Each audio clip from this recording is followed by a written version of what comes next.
You're watching the NCAA FCS Football Championship presented by Enterprise Rent-A-Car. Frisco, Texas, so about 20-25 miles to the north of Dallas, host of the FCS Championship game. North Dakota State, your defending champs, the #1 seed, taking on Sam Houston State in a rematch of the title game from a year ago.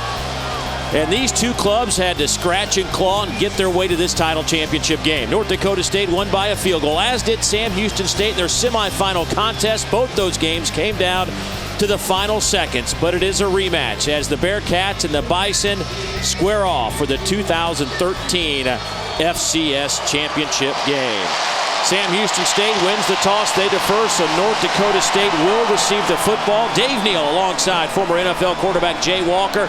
Kara Capuano is down on the sidelines. We will join her in just a few moments. But Jay, what a great atmosphere. I mean, this is an atmosphere. The North Dakota State Bison fans clearly have tried to make this the Fargo Dome South. It's an outdoor stadium, but it still sounds as if we're playing inside the dome. Bearcats will kick it away in their all-orange uniforms. Miguel Antonio with the honors.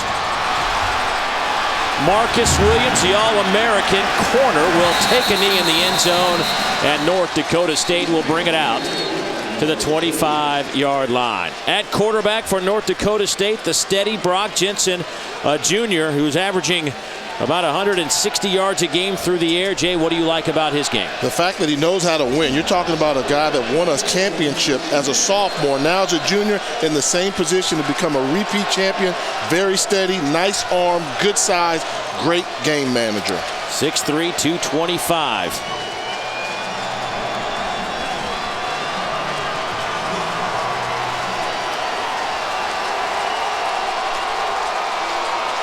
So the Bison will operate from the far hash. Little play action to start the game. North Dakota State will hit Andrew Oakland for a gain of 8 out over the 30 to the 33-yard line. Andrew Oakland with his 14th catch of the year. Coach has said he has shown some flashes of late as a big play potential receiver. And early on, you can tell North Dakota State normally likes to run the football every chance they get. But in this game, Sam Houston's defense is so stingy versus the rush, they're coming out throwing the ball early. So from the near hash now, Sam O'Jury is your running back. The single setback, two receivers to the far side. Jensen to throw again. That's through the hands of Zach Vra. Dax Swanson on the coverage for Sam Houston. This North Dakota State team averaging almost 35 minutes a game in terms of time of possession. That is the best number in the FCS. And I know sometimes it doesn't matter in today's game, but with the Bison, it does matter. It does matter. They want to control that clock, play behind that big offensive line, and have situations like this third manageable and allow that clock to continue to tick. Couple of tight ends on third down, and let's call it 2.5. I formation. Inside handoff to Andrew Grothman, the fullback.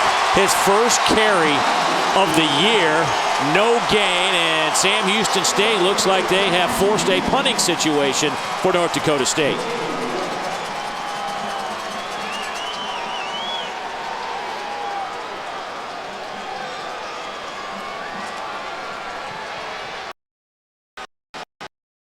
I'd like to welcome the view basketball to Frisco, Texas. We are in the FCS Football National Champion. North Dakota State to punt it away on the opening possession. Sam Houston State in the all-orange. Trey Diller with the fair catch back at the 20-yard line, and that is where the Bearcats will start. A 47-yard punt. And for those of you just joining us, here's a look at how these two clubs got here.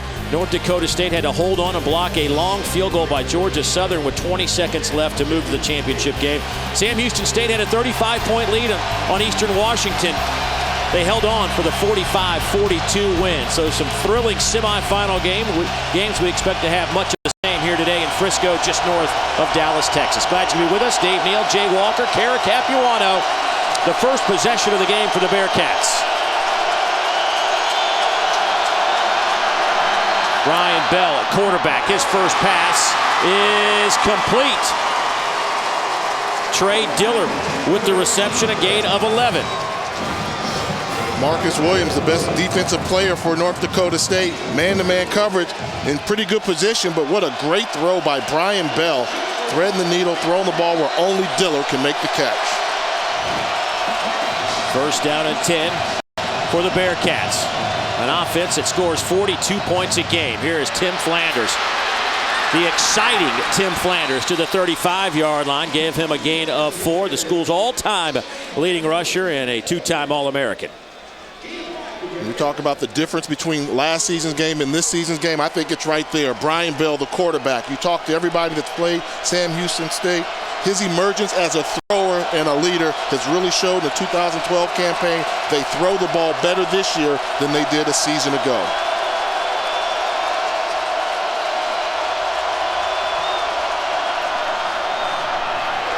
Bell will keep it near side over the 40. That'll be close to the first down line. Carlton Littlejohn, an outside backer, able to make the tackle for North Dakota State. But this offense, the past 2 seasons, Jay, been among the best in the country. They put points on the board. I mean, you can take a look at all the numbers you want, passing yards and total offense. Look at the bottom number, over 40 points per contest during the regular season as well as the postseason. This is an offense that can score in bunches. Third and short. They'll line up with that pistol formation. Now Bell will check it at the line of scrimmage. Sam Houston, 45.5% success rate on third downs this year. Here's Flanders off the right side. I don't know if he got it. Littlejohn again crashing in, making a play. Both defenses are making a statement on short yardage situation, obvious run. Flanders does a great job after the initial contact behind the line of scrimmage. That extra spin move, whoo, if you look there, does not look like he got it. Carlton Littlejohn doing a great job coming from the strong side linebacker position. And Sam Houston State stopped on third down, so they will punt it away. Matt Foster averaging over 43 yards a kick. The senior out of Melbourne, Australia, to punt it away. Good spiral kick. Fair catch call for by Smith. He'll let it go, and it'll settle in at the 5-yard line.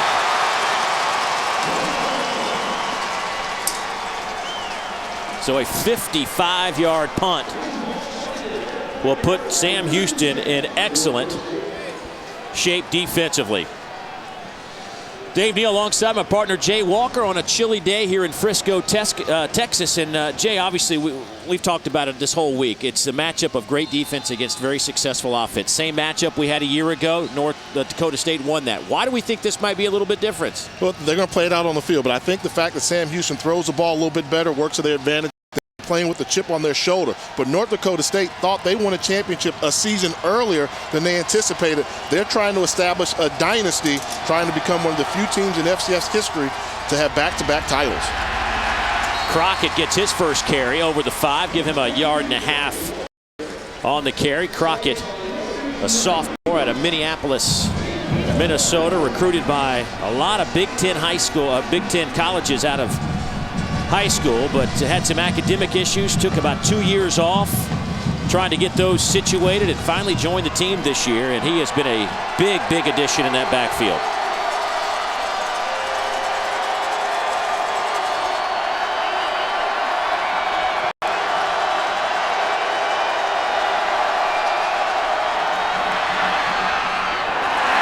Jensen overthrows Ryan Smith, and now you're at third down and 9. Two defenses that are very stingy against the run. This Sam Houston State defense only allows 84 rushing yards per game. You're going to have to be able to throw the football effectively if you want to move the ball down there. Right now, Brock Jensen off to a slow start completing passes, and this is what you don't want to be in versus Sam Houston, third and long. Derek Lang will check in the running back position for North Dakota State. Out of the end zone. Jensen's pass incomplete, and Sam Houston State will force another 3 and out. Man-to-man coverage is their forte. That's what they make their living on defensively, the Bearcats. And one good thing for North Dakota State, the offensive line does not allow Brock Jensen to be touched. If he's got that much time in the pocket, he's got to be able to find the open receiver. Ben LeCompte to punt it away. 10th in the FCS in punting average at 43.3 yards per punt. Out of the end zone, some pressure comes, and it's a wobbly end-over-end kick that will bounce out of bounds near the 40-yard line of Sam Houston State. A 34-yard punt. That'll take us to a timeout. Sam Houston State will have a short field to work with when we come back.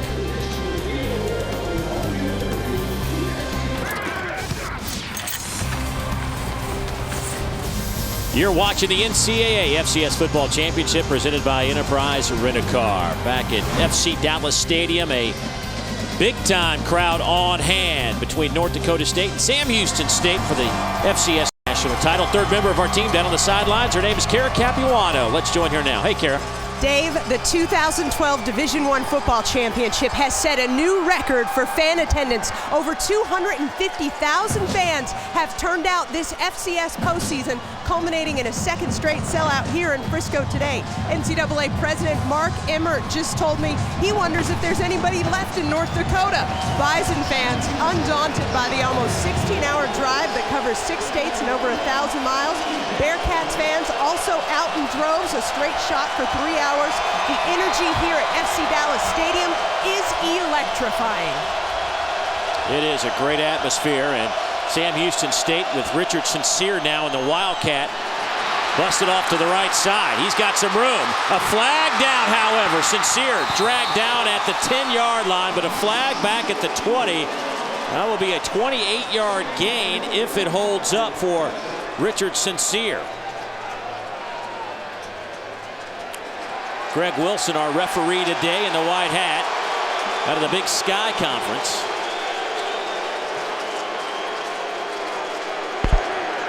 Holding. Offense, number 83. 10-yard penalty enforcement. Spot of the foul. Repeat. First down.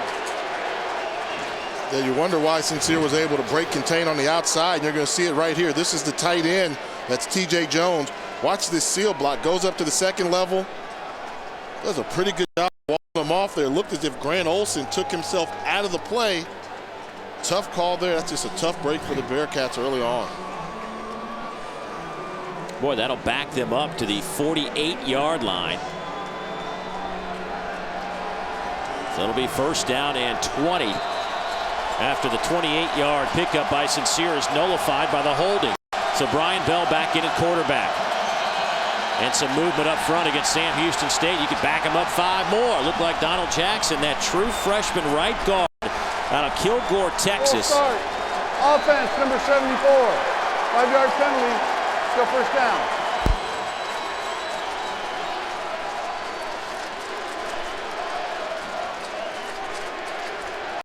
Sam Houston State averaging about 67 yards per game in penalties. That's 4th in the Southland Conference.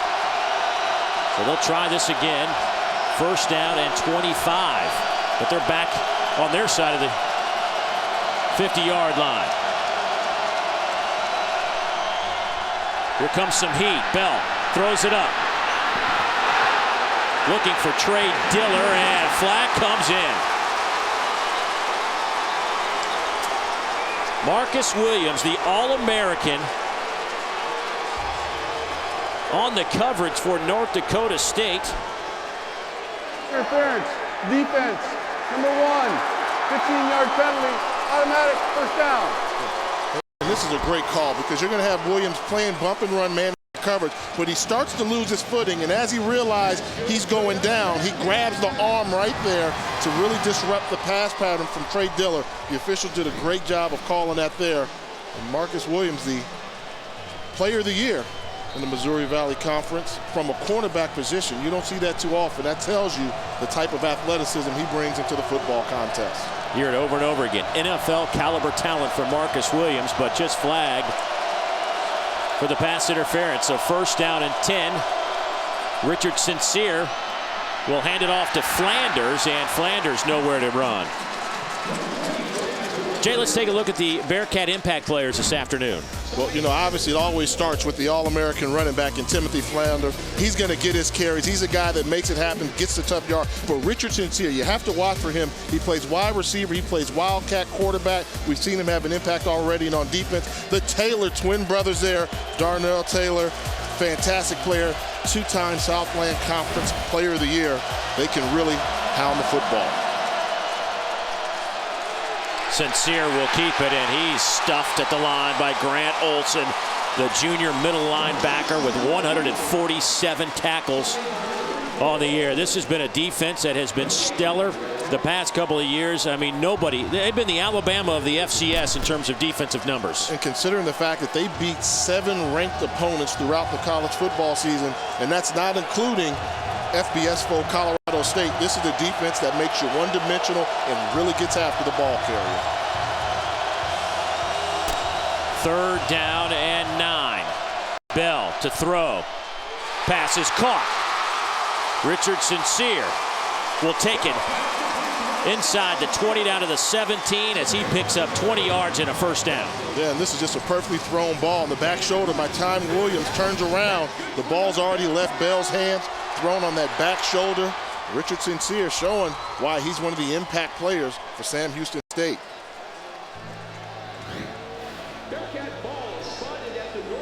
Sincere, 2011 Offensive Player of the Year in the Southland Conference.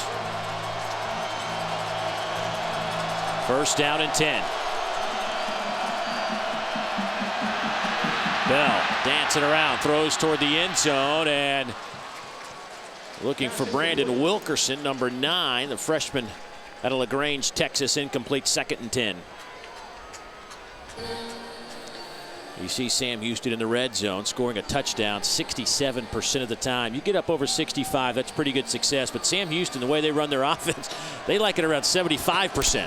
Yeah, they like to score the touchdowns. They're really efficient with the ability to run the football well and throw the football. Very balanced, very tough to defend inside the red zone. Here comes Sincere in motion, but they will hand it off to Flanders, and he got back to the line of scrimmage.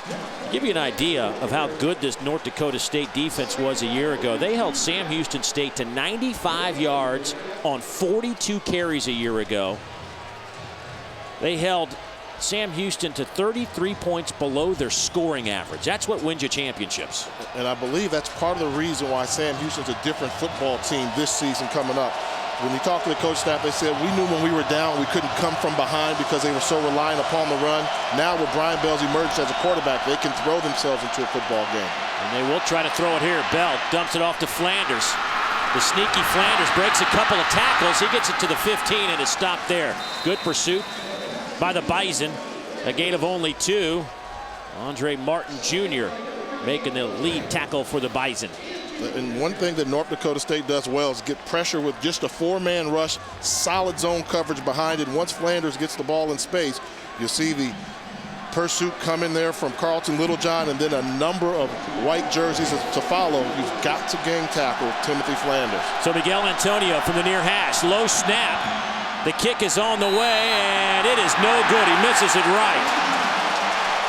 Bell had to scoop the snap off the turf, and I think that disrupted Antonio's approach to the kick.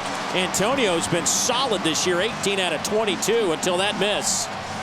So North Dakota State holds off Sam Houston State. We're scoreless in the FCS title game.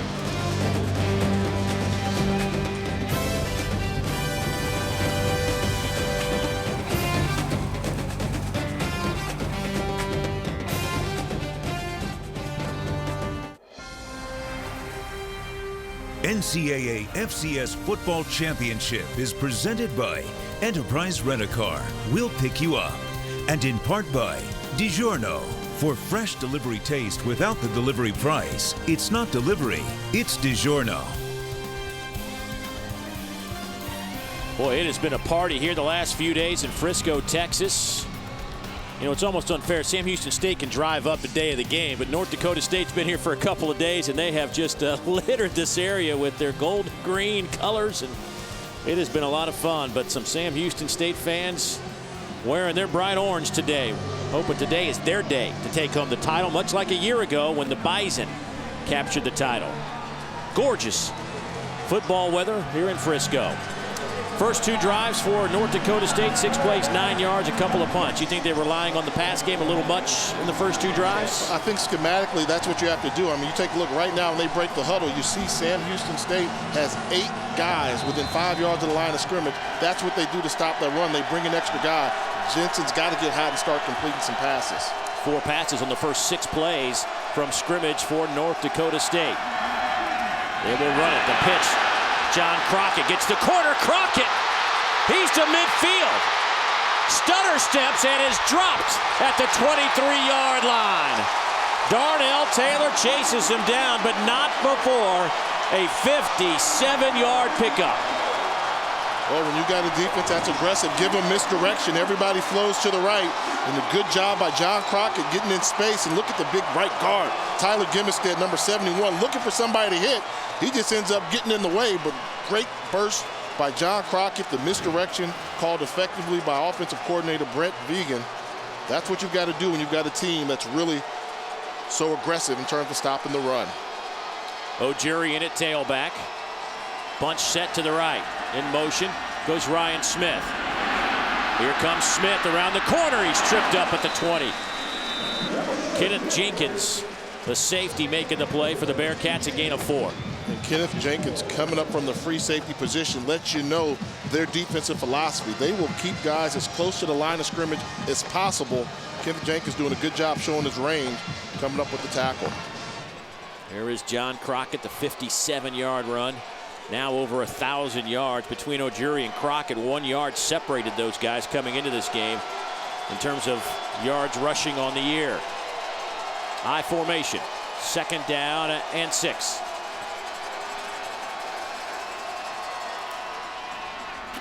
O'Jury off the left side, and he is stopped after a gain of a yard, maybe 2. Jarrett Brown along with Darius Taylor and Jesse Beecham. What you'll see from Sam Houston in this situation, North Dakota State, they will change their personnel. Sam Houston sticks with the base personnel. And when they break the huddle, strictly man-to-man coverage across the board. Look how many orange jerseys you see close to the wide receivers from North Dakota State, daring them to throw the football. If you count Beauchamp, there's 7 guys up in the box. Jensen throws to the wide side. Pass is caught by Ryan Smith. Gain of 5 on the play, and that should be good enough for a 1st down. And just getting a little separation with the motion there. You see the miscommunication between Daxton Swanson, the cornerback there, allowing Ryan Smith to get an easy path to get outside and pick up the 1st down.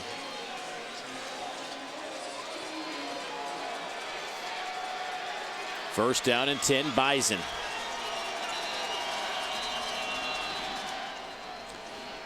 You know, it looked like that knee was close to being on the turf. On the previous play is a catch for a 1st down. The play is under further review. And I wonder if our guys will go back and take a look at that to see if the Ryan Smith knee did hit the turf. There was one, he did go down on the ground at some point. Was the knee down on the ground? And if so, should be a good look right here. Knee's down right now. He doesn't have it. That knee is dragging along there. And according to our line, which is unofficial, it seems from there it would be about a yard short. Well, that's a great look right there. You know, and I'm a big fan of the instant replay, the official review, if you get the call right. You know, when you've got a game that's so much at stake for championships, you don't want the kids to be slighted by a misinterpretation or a missed call. If they have an opportunity to correct this call, that would be huge right now for Sam Houston State.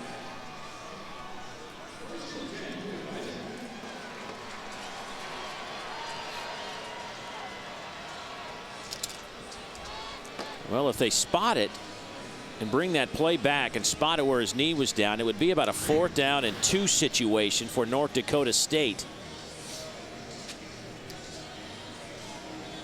And you can tell when he catches the football, the knee is down. Once again, it has to be indisputable video evidence, and I think we've heard that time and time again, but you can't just guess. They have to be solid in what they see in the replay booth to overturn the ruling on the field, which was a first down. So our referee, Greg Wilson, out of the Big Sky Conference, getting the numbers. It looks like the way they're doing this, they may be bringing that back. And I'm sure that piece of paper that they're looking at had the down and distance and yard line. They've got to go back and figure out what was the down and distance, what was the yard marker, and if he is short, how much short was he? So that's ours right there. You see the marker.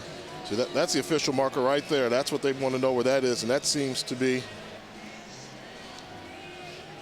Well, we're lucky enough to have Rogers Redding, the NCAA football national coordinator of officials, with us. And Rogers, is there a guy on the field that keeps track? Is that what we're looking at? Is there an official on the field that keeps track of down and distance and yards?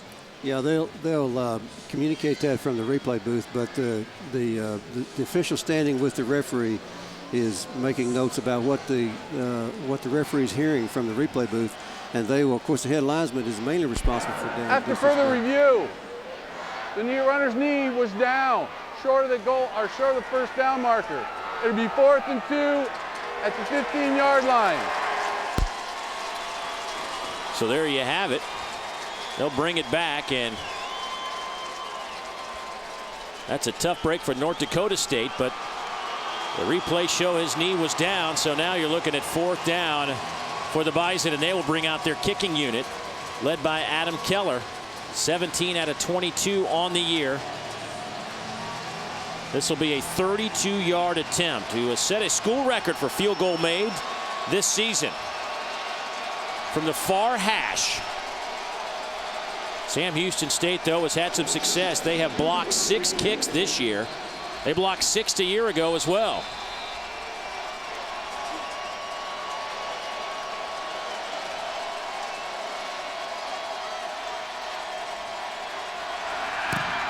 The kick is on the way, and it splits the uprights. So North Dakota State scores the first points of the game, and they lead by 3. 3:49 to go in the opening quarter. Adam Keller has given the Bison a 3-0 lead.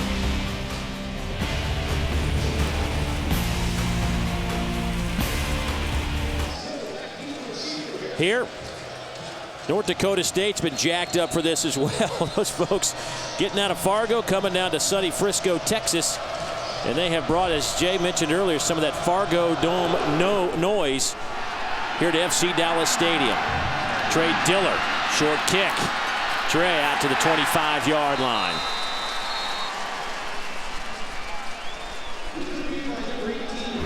Well, the Bison trying to defend their national championship. Of course, the #1 seed finished up 13-1 in the regular season. They won in a second-round game, beating South Dakota State 28-3. Then things got a little scary for the Bison. They held off Wofford 14-7. And then Georgia Southern had a lead. But late in the game, it was Brock Jensen with a big quarterback keeper after teams called a bunch of timeouts. And they held all to beat Georgia Southern. Here goes Bell. Has Sincere wide open on the far side. He's to midfield and stopped there. Somebody missed an assignment. And I think it's pretty clear that the speed of Sam Houston on offense is too much for the North Dakota State defense to handle. In this case here, Andre Martin Jr., the cornerback, just gets spun around like a top by Sincere. He was open the whole time during the route. A gain of 26. And you don't get any more wide open than that.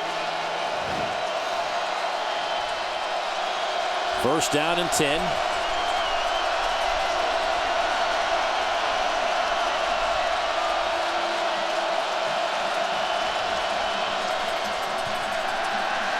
Bell throws a bullet looking for Brandon Wilkerson. That'll go incomplete. 2nd down and 10 coming up. Marcus Williams on that coverage. And if I'm defensive coordinator Chris Kleiman, you saw it there from North Dakota State. Go back to the strong cover 2 shell, which they like to use, because I don't believe that they can play man-to-man coverage versus Sam Houston State, the speed at the wide receiver position. So Sincere back in at quarterback. He wears number 6. He'll get the snap and keep it. He'll cut it back. Sincere to the 45-yard line. A gain of 4 on the play. Sincere on the year, 96 carries coming into this championship game, 574 yards, averages 6 yards a pop. Also scored 5 TDs on the ground.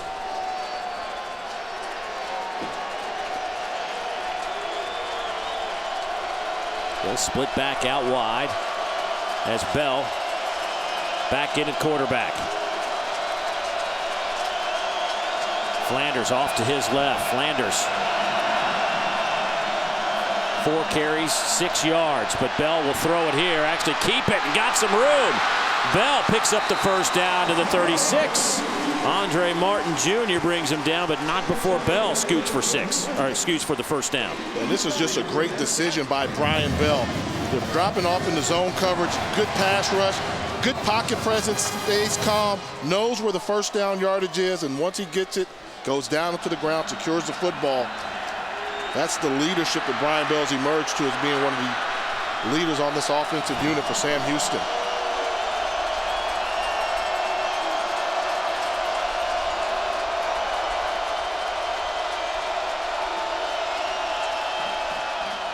Flanders makes a couple of guys miss and then falls to the 30-yard line. Give him 6 on the carry. Boy, Flanders is a guy that just his highlight reel is pretty special to watch. The initial contact, he's very compact, 5 feet 9 inches, so he's not very tall, but you'll never see the first guy bring him down. Very tough to tackle in open space, and the yards after contact really separate him from the rest of the running backs in FCS football. Started his career at Kansas State, where he redshirted as a freshman before coming to Sam Houston State. Bell will keep it, nowhere to run. Not even lost a half a yard. Flanders is the school's all-time leading rusher, just a junior. 2-time All-American, was a Southland Freshman of the Year in 2010, and then 2011 and 12 was their Player of the Year. Special talent, getting better as time goes on, and just a junior, so he's got some of his best football ahead of him next season.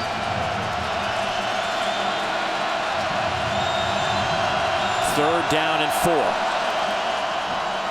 Bell will keep it, sees a hole, has a first down, and runs right into Martin. And Bell fell awkwardly on that tackle, but he picks up 9, and he's slow to get up. Great decision by Brian Bell to call his own number there. This is just the zone read on the end man of the line of scrimmage. You see the defensive end, Ricky Hagan, go down. Bell has the leverage, gets outside, and defensive players don't like when quarterbacks run the football. Andre Martin coming over and hits him with a little bit of force. Oh, and that right leg just awkwardly bent backwards, but Bell stays in the game. Still hobbling on first down and 10. Hands it to Flanders. Got a yard to the 20. Boy, Marcus Williams, you know, a lot of times you see those flashy corners. They don't come up and pop you, but Marcus Williams, one of those corners that loves to come get his nose involved in the play. Good old-fashioned football player. And some people say they don't make them like they used to anymore. Marcus Williams is proof of that. We have played the first 15 of the FCS National Championship game. 3 points on the board. They belong to North Dakota State.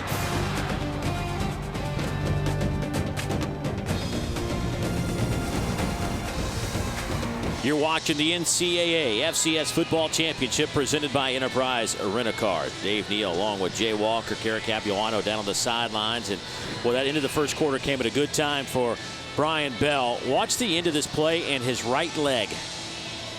Well, you see the force there. Ooh. I mean, that knee just got twisted. Fortunately, it's just an ankle there, and they had an opportunity to go and really tape it up heavily. But Brian Bell showing you the toughness that he brings from China Spring, Texas. In a game like this, it's going to take a whole lot to keep him on the sideline. The son of a high school coach, his brother also a successful coach. Football is in his blood. He will Watch this one, though, as Sincere comes in the Wildcat. Second down. First play of the second quarter. Sincere keeps it. Nowhere to go.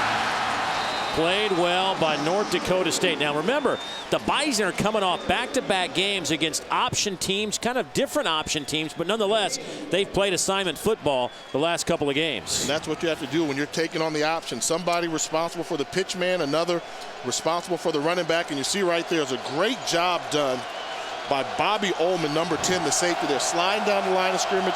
He was responsible for the running back, and then you saw Dudzik responsible for the quarterback. Bell back in on the 10th play of the drive. No flag.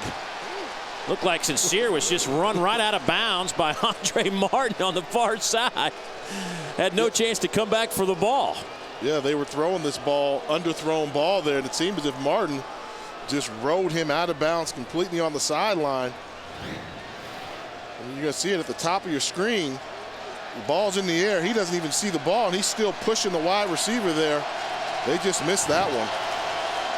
It will result now in a 38-yard attempt from Miguel Antonio. He missed from 32 earlier. This time the snap is good and the kick is good. So Sam Houston State drives it down and gets the three-pointer on the board, and we're all knotted up. 14-18 to go in the second quarter.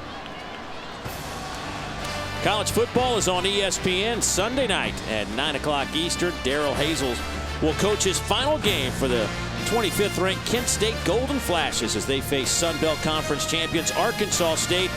The Red Wolves in that GoDaddy.com Bowl. Kent State, Arkansas State, Sunday at 9 Eastern on ESPN and also live on the Watch ESPN app. A little bit of contrast in style there. You talk about Darrell Hazel.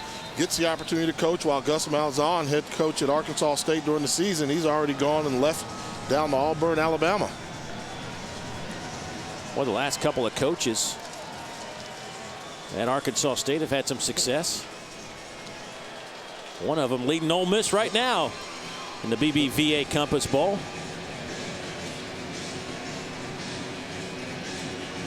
Boy, great crowd here. Watching the folks get here 2.5 hours before the game today. There's a lot of activity surrounding this FC Dallas Stadium, home to the FC Dallas soccer team.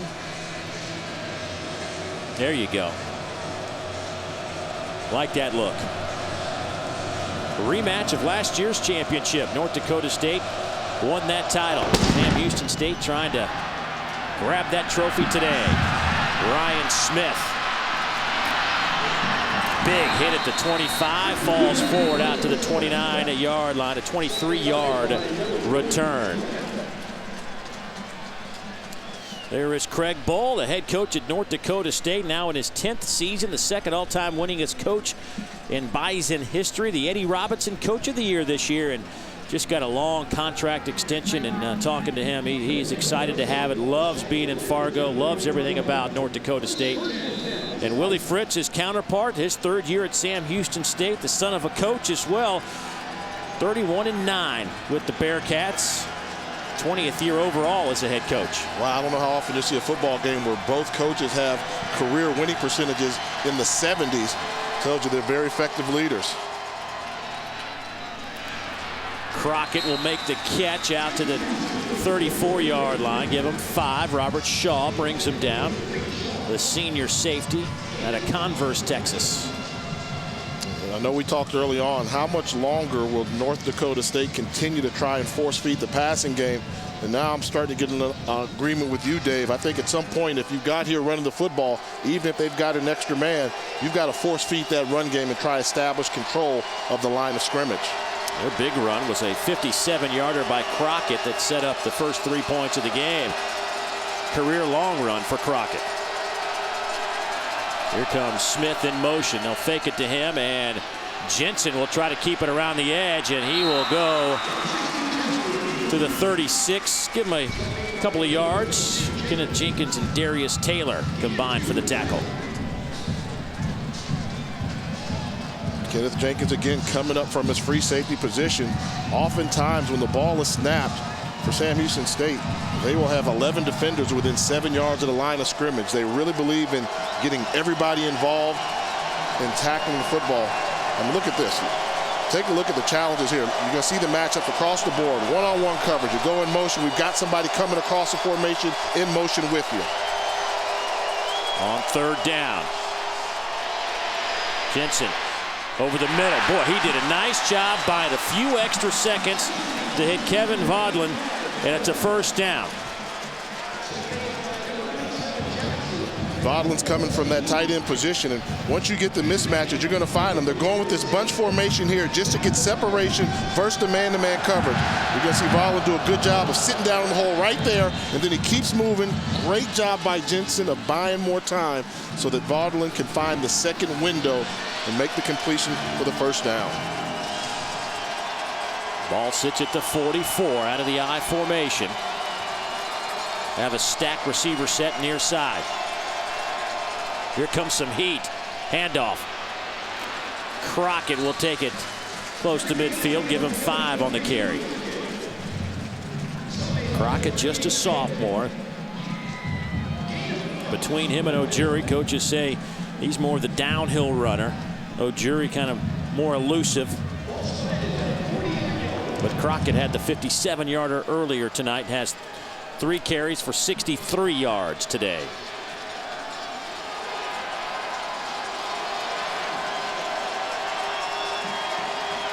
Look at all these bodies around the line of scrimmage, really trying to make it hard for the Bison to establish the running game. Crockett got hit in the hole by Darius Taylor, the senior linebacker out of Mesquite, Texas, a gain of a yard. And when you crowd the line of scrimmage like that with an extra body in the box the whole time, there's going to be somebody free around there. And it's so tough for the offensive line to make the calls and the signals on who's going to block who. Trying to do a zone blocking scheme versus this defensive front, very difficult to do. So third down and 4. Derek Lang will check into the game. He'll stand alongside Brock Jensen. 4 receiver look.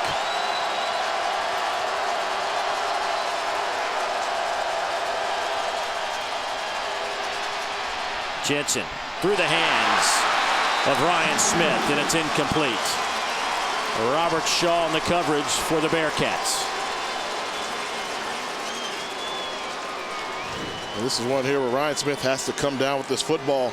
You've got a crossing pattern. Jensen throws this ball in a tight window. Although it was great coverage being applied by Robert Shaw. When you've got man-to-man coverage, that ball hits you in the hands. You've got to secure the football first. Ben LeCompte to punt it away for the Bison. Trey Diller stands back at the 12. Here's the kick. Boy, it is a tight, booming spiral that will hit at the goal line and bounce in. Boy, LeCompte hit that about as pure as you're going to hit one. But all for naught, it'll come out to the 20-yard line. Tied at 3, 10:32 to go. Second quarter football in the FCS National Championship game. Tied at 3 at FC Dallas Stadium. Let's go downstairs, check in with Keller, who has a very special guest alongside. That's right, Dave. I'm with Drew Pearson, who helped out with the coin toss today. He used to play at Tulsa. Fans probably recognize him a little bit more for his career with the Dallas Cowboys. Drew, very close game. You've been watching intently. What does one of these teams need to do to separate itself? Yeah, it's been very physical, a lot of emotion on both sides, but I think what both teams need to do is improve on third down situations. That's why we're seeing so many punts here, because they're not converting third down situations. Dallas Cowboy, 3-time Super Bowl attendee yourself. How does the energy here at the FCS Championship compare to those atmospheres? You know, everything's relative. You know, the Super Bowl is one atmosphere for that stage, and this championship here is another atmosphere for this stage. And this atmosphere here in Frisco at this stadium is very electric today, and it's exciting. It's got me so fired up. I'm over here stretching myself and hoping I don't have to go in, though. They might call you. And I heard you started as a quarterback, then got switched to wide receiver. How'd that turn out? It turned out pretty good. You know, 2 years at quarterback at Tulsa, and then I begged for the opportunity to move me to wide receiver, and they did, because I wanted to play pro ball, and that turned out pretty good for me. Absolutely. Thanks, Drew. All right. Thank you. Dave, he is a lot of fun to talk to. We've been watching this game together, and he is everything he just said, as fired up, running around, calling plays. He's having a great time. But I got a problem. You don't go from quarterback to wide receiver, Drew. Come on. That's coming from a quarterback, though, folks. Richard Sincere in at quarterback. And he will be wrestled to the ground at the 28-yard line. Picks up 9. Carlton Littlejohn with his 5th tackle this afternoon. With the play call coming up right now, you see Brian Bell coming into the game. In the last series, we saw his knee was banged up. Got to closely monitor that and see if they just eliminate the running game when Bell comes into the game, and do they throw the ball with him, or at least eliminate the option portion of the run. Here's the pistol formation. Flanders, your tailback. Couple of tight ends on 2nd down and short. A lot of options here for Sam Houston State. They'll just try to keep it with Bell, and he'll fall forward over the 30 and pick up the 1st down. So a fresh set of downs coming up for the Bearcats. And that didn't look like a very strong cut by Brian Bell. You can tell he's affected by it a little bit, still trying to tough it out, but that wasn't a very sharp move there from a quarterback that's pretty elusive running the football. 5 carries, 24 yards on the ground for Bell. Yeah, he's just not moving around like he was the first couple of possessions of this game. Sincere will come in motion to the near side. Bell looking to throw, lofts it up for Flanders. He has it down to the 35-yard line. Andre Martin will throw him to the turf, but not before 33 yards for the Bearcats. Well, we mentioned it, when you're playing an option team, it's all about assignment football. Take a look at the linebacker core peeking in the backfield at the quarterback, and they just lose sight of where Flanders is. 3 linebackers do not recognize Flanders. Easy throw and catch. Big play, and you can tell there North Dakota State on that play did not pass their assignment grade. 12th catch of the year for Flanders out of the backfield. 1st down and 10. Bell will throw it. Pass caught on the far side. Chance Nelson, a transfer from Texas A&M out of Baytown, Texas, picks up 9 yards, brought down by Marcus Williams.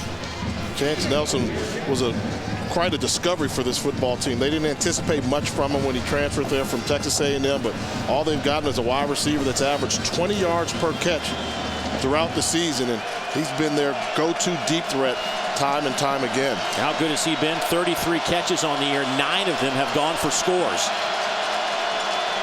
On 2nd down, here's Flanders trying to work his magic to the outside, and a flag comes in.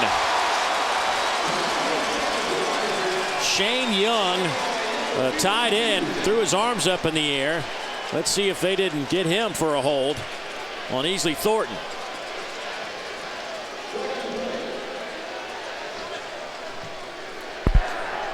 Holding.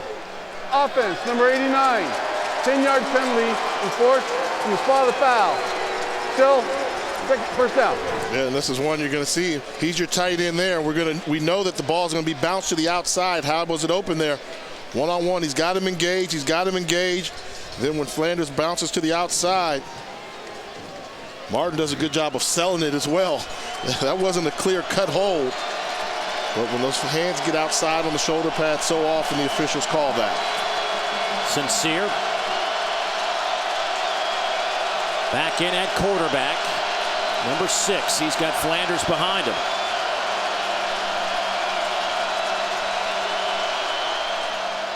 Sincere looking to throw, but he is dropped at the 41. Kyle Emanuel, the defensive end, picks up his 5th sack of the year and a loss of 9. Well, they went with the misdirection, and you're going to see Kyle Emanuel do a good job of just beating his man. This is Emanuel over here. He takes a great angle to the quarterback. Able to go hard to the outside, puts the speed on the tackle. Daniel Jenkins. Sincere thinks he has more time to throw the ball than he actually does. Big play by Kyle Emanuel. Coaches say he has outstanding speed. A former middle linebacker moved to defensive end. 4-man rush. Bell to throw over the middle. Batted in the air and almost fell into the hands of Torrance Williams. But it looked like there might have been some contact before the ball got there. Looked like there was plenty of contact before that ball got there, trying to get the ball to Torrance Williams. And you're going to see when the ball's in the air, it gets away from him a little bit, trying to get it into Chance Nelson, and he got hit by Andre Martin well before the ball got there. Well, it went off his face mask as he was hit from behind by Martin.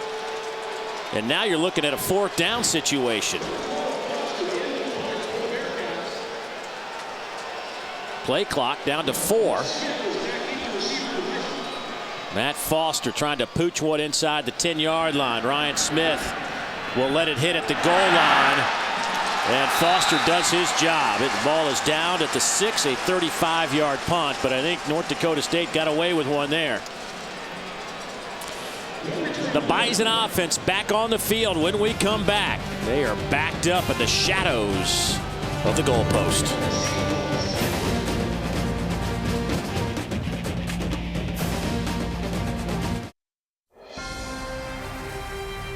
NCAA FCS Football Championship is presented by Enterprise Rent-A-Car. We'll pick you up.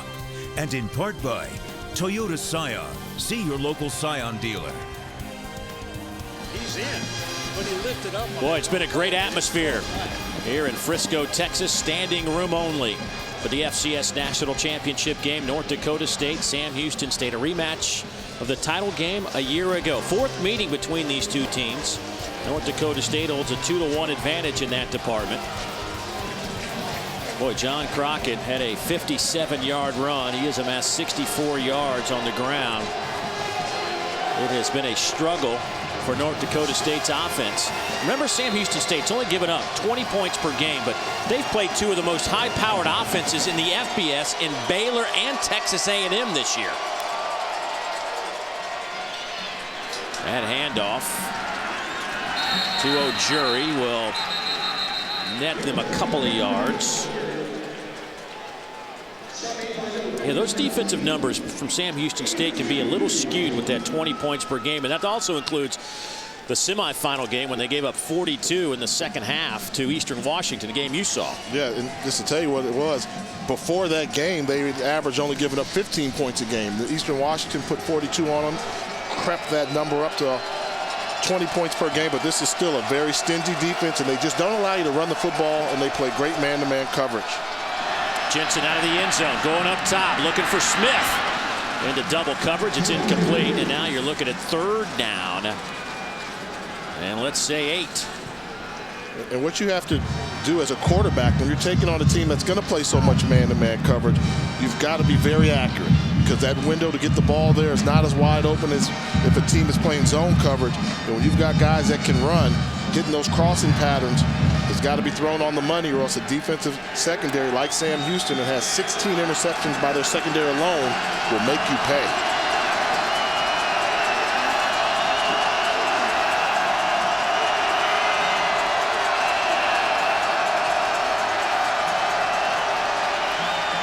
Pressure comes. Jensen avoids the tackle. Incomplete. Kenneth Jenkins came on a safety blitz and almost had Jensen for a safety in the end zone. So realizing they were seizing control of the line of scrimmage and had the ability to cover the wide receivers man-to-man, they're going to bring Jenkins. You see Jenkins come right here in a good angle, but good athleticism by Jensen to get away from the pocket, from the blitzer. Would have been a safety, and threw the ball away. Ben LeCompte will punt to Trey Diller. Diller stands at midfield.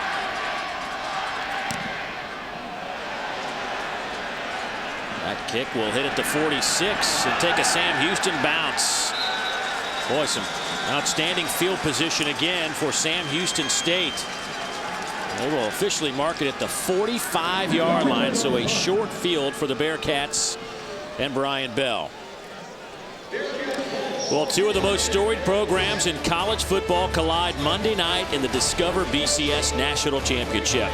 Manti Te'o and the Notre Dame Fighting Irish look to secure their first national title since 1988. A.J. McCarron has the Alabama Crimson Tide on track for their 3rd title in 4 years. It's the Discover BCS National Championship. Number 1 Notre Dame, number 2 Alabama. Coverage starts Monday at 8 Eastern on ESPN, also live on Watch ESPN. We've got a title game ourselves right here. Sam Houston State handoff to Flanders, trying to sidestep through the line of scrimmage. Can't get past Littlejohn, who's having a Nice afternoon with 6 stops, but there are some of the particulars between Notre Dame and Alabama. And much like this game here, Notre Dame, #1 team in the country, you see they only average allowing 10 points per game. Defense, clearly, if you've got a stout defense, you can play for championships in the college football landscape of today's world. 2nd down and 8. Bell lofts it up. Williams with the interception. The All-American making a play. He is dropped at the 28-yard line by Trey Diller. But for Marcus Williams, his 6th interception of the season and his 17th of his career to take over the top spot in the record books at North Dakota State. This is a playmaker making a big play on a big stage. Marcus Williams, man-to-man coverage. He sees the ball. Watch him adjust, go up and get it at its highest point, win that battle, a jump ball, and then become a running back after he gets it, but did not allow the ball to come to him, elevated, and then became a return man and picked up some extra yards after the interception to help jumpstart this offensive unit for the Bison.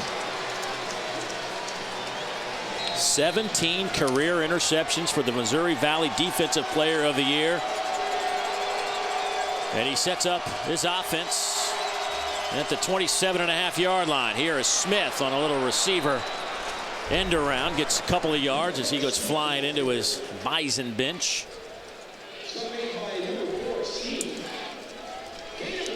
North Dakota State continuing to respect the interior defensive lineman for Sam Houston. Most of the running plays we've seen by North Dakota State have been running to the perimeter, attacking the perimeter. Very rarely have we seen them run downhill and try and just control the line of scrimmage. Couple of tight ends in the game. I formation for North Dakota State.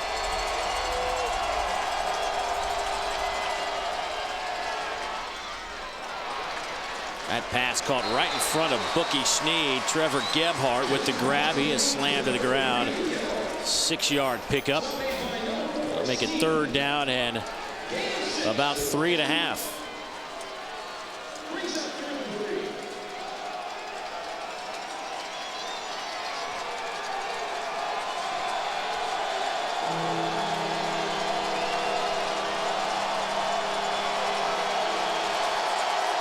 The Bison 1 out of 6 on 3rd downs. They came in 51%, 5th best in the FCS. Jensen trying to run for it. He will have it, and then some, to the 43-yard line, and he's dropped there.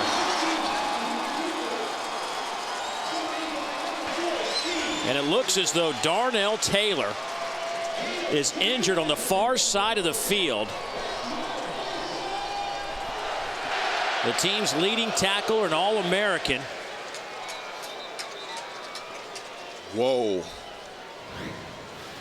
This is one here. One of the things that you do with this formation here, when they come out in this bunch formation on both sides, that makes it hard to play man-to-man coverage. So they made the adjustment to go to zone coverage. When they got zone coverage, everybody's trying to run the space, nowhere to go, and you'll see, wow, the play wasn't even there when Darnell Taylor went down on the sideline, holding on to his knee, and that would be a devastating blow for the Bearcats, considering 100 tackles on the season. Their leading tackler and Conference Defensive Player of the Year, not once but twice. He's the reason they're able to do so many things with their defense in terms of playing man-to-man coverage. Coming up on the right side. By the time Jensen runs past him, Taylor had already been down on the ground. It just looked like that knee buckled on him. Of course, his twin brother, Darius Taylor, middle linebacker for this team, but Darnell leads him with 100 tackles. Matter of fact, 233 solo tackles in his career is a Sam Houston State school record.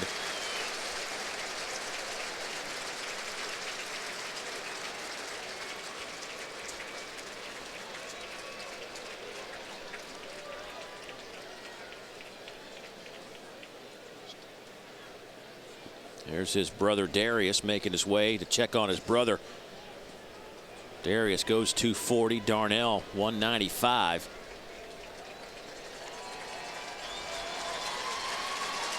You know, the coaches were telling us it's not those guys. A lot of twins will finish each other's statements, you know, wear the same clothes, but no, not so much with those guys. They're more like older brother, little brother type siblings. Yeah, that's what they said. They're twins, you know, but they're brothers first. You know, they play off of each other. And Darius playing the linebacker position, very physical, gets in your face. Darnell's a guy that just gets his job done all the time, and it'll be interesting to see how Darius will make the adjustment with Darnell out of the game. And physically, you can tell, if you look close enough, you can tell they look alike. You know, you can just tell there's an extra 50 pounds on Darius because of the position that he plays. Two outstanding football players in their final game with Sam Houston State, and we certainly hope Darnell will be okay as he is attended to on that Sam Houston State sideline. So first down and 10 for North Dakota State. They keep the drive alive. Here comes Smith near side, gets a nice block. He's to the 30, he's to the 20 and dropped there. They will spot it at the 20-yard line. A big gainer again. This one goes for 24 after the 21-yard pickup a moment ago. They want to continue to run on the jet sweep, attack the perimeter, see if they can make plays in space. Good downfield blocking, and great vision by Ryan Smith.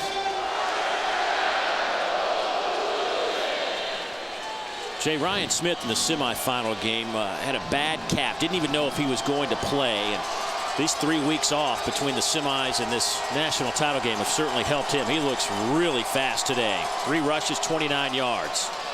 Jensen has it to the 10. He cuts it back. He will take it in. Touchdown, North Dakota State from 20 yards out.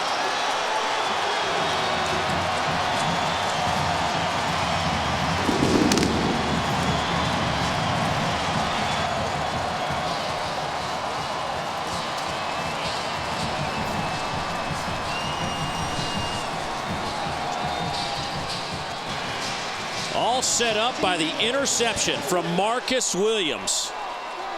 North Dakota State, the first touchdown of the game. Adam Keller in to attempt the point after. And he will split the uprights.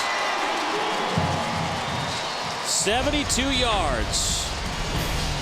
3 of those 5 plays went for over 20. The last one by Jensen. You're watching the NCAA FCS Football Championship presented by Enterprise Rent-A-Car. North Dakota State just put a touchdown on the board, and it came off what appeared to be almost like a broken play, was it? It seems to be a broken play by Brock Jensen, but when that happens, you've got to go to the last line of defense. To take a look here on the spotlight, you're going to see Mike Littleton, who came in to replace Darnell Taylor, who went out with an injury. When Jensen gets across line of scrimmage, you got to make that tackle right there. Once Mike Littleton misses that tackle, he's the last line of defense. Touchdown for North Dakota State. It looked as though John Crockett might have gone the other way, and Jensen was trying to hand it off to him, and he decided to run with it. As you look at the injured Darnell Taylor, and by the way he looks, it may be the end of his Bearcat career, the way he has his head down. Hill will take a knee. Time for us to head to our studios and get an update. Number 26, Hill took a knee in the end zone. Bearcats already started at the 20-yard line. First and 10 for the Bearcat. We're building the graphic off of that.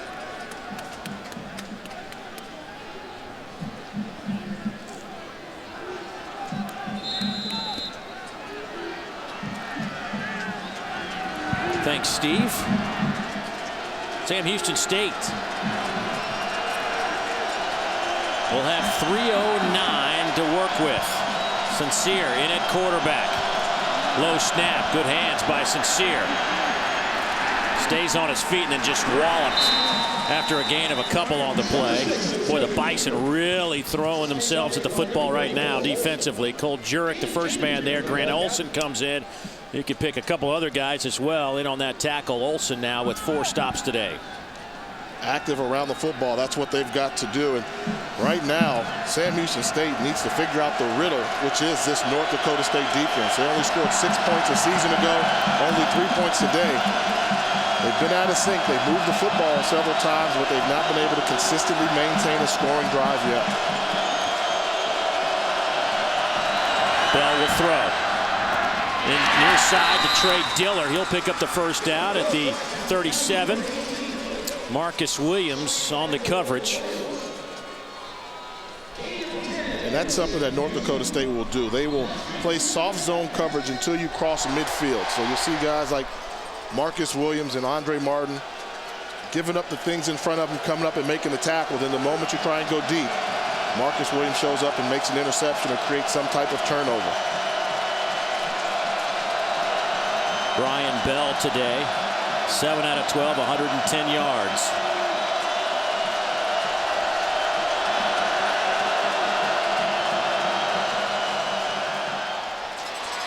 That pass caught by Sincere out over the 40 to the 44-yard line. A 7-yard pickup.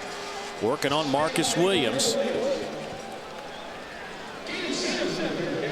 Clock goes to 1:38. 3 timeouts remaining for both teams here in the second quarter. Bell checks out. Sincere back in at quarterback. Sincere tried to throw one earlier, but was sacked by Cole Jurek.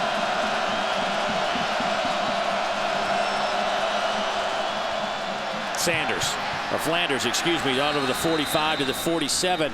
Mike Hardy with the tackle. That'll be close to the first down. They will move the chains. Once again, Tim Flanders showing you why he's a special running back. No place to run the football, but he still managed to be an effective runner and pick up the first down. Bell to throw.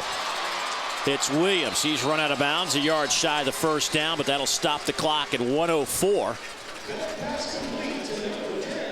Brian Shepard back on the field. Brian has missed some time at a lacerated kidney. Missed about 9 weeks, has number 24 for North Dakota State. Williams has also missed some time with a cut knee. Torrance back on the field has had one of those injuries right on his kneecap where the cut couldn't heal, and he's missed about half the season.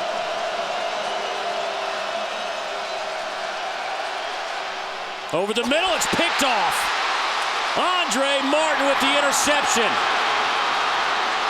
And he is dropped back at the 44-yard line. A flag down back at the 22-yard line.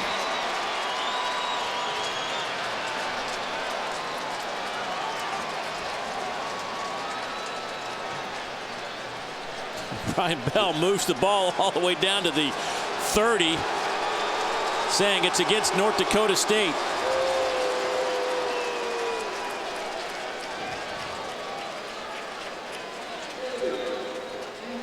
Number 8, on an eligible receiver. 10-yard penalty, proves automatic, first down. So they actually called the hold on Andre Martin, who had the interception. He did it. Seemed as if he undercut the route right here. This is that matchup you want to look for right here.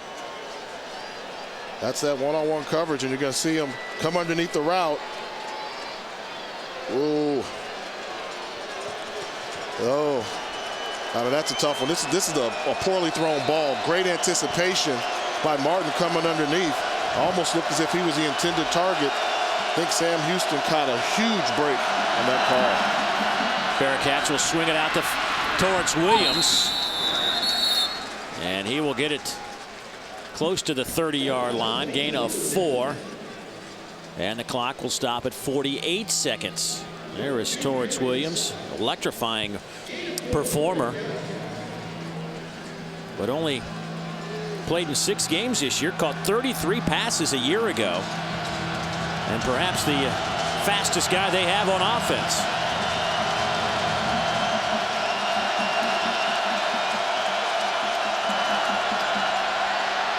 Little dump off. Flanders can't hang on to it. Incomplete.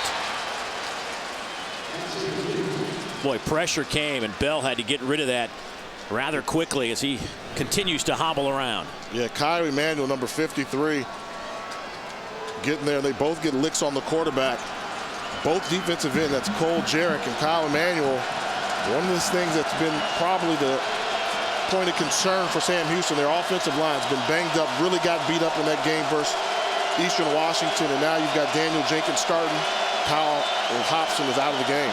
Pressure comes, Bell lofts it up, looking for Sincere, has it! He's at the 5, down to the 1. Andre Martin on the coverage. First and goal, Sam Houston State with 37 seconds to play after a 30-yard pickup. What a tremendous throw by Brian Bell. That's anticipation, knowing that you're going to get hit in the pocket, standing tall. Cole Jarrett bringing pressure again.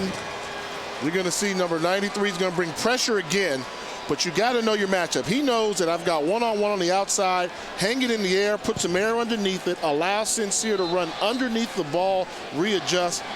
That's a big-time play by Brian Bell. That's how you play the quarterback position. Bell earlier in this game on a quarterback run had his right leg caught up underneath him on a tackle and really looked awkward.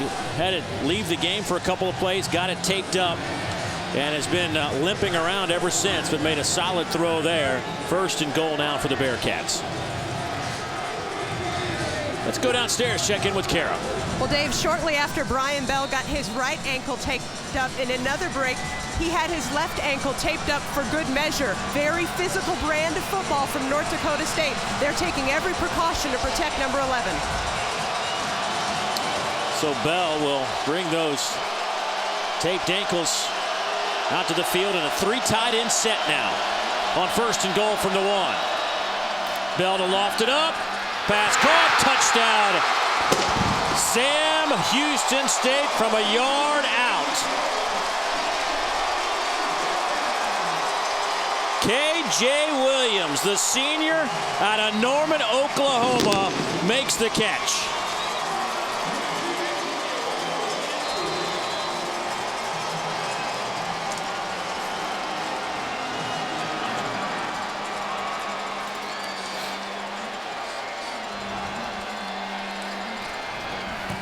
Point after, up and good. The 5th catch of the year for KJ, his 3rd touchdown reception. And Sam Houston State has tied it up with 33 seconds left. You focus on Timothy Flanders, the running back, as you should, but it looks right here as if he's going to block, but he does a great job of taking it to the back of the end zone, slip behind the linebacker. It's almost like a little tight end slip screen, all sold because you've got Timothy Flanders in the backfield. Great touch by Brian Bell throwing over the defense. Brian Bell with his 25th passing touchdown of the season against just 7 interceptions, 9 plays, 75 yards, 2.5 minutes off the clock. And during that last drive, that was quarterbacking at a very high championship caliber level. And that's what you want. He showed it all there. What I really like is once you anticipate what the defense is going to do to you, you can attack. And we know right now he's lost his mobility for this game, so he's relying upon his mental toughness, his mental aptitude, and his right arm to make plays for the Bearcats. So Miguel Antonio will kick it away. Marcus Williams and Brian Smith won't have a chance as this is a short kick to Andrew Grothman. The fullback will take it, and he'll be stopped at the 36-yard line. The NCAA championships continue with the Indoor Track and Field Championship. Coverage begins Sunday, March 17th at 7 o'clock Eastern on ESPNU. For more information, go to NCAA.com, the official online home for all 89 NCAA championships.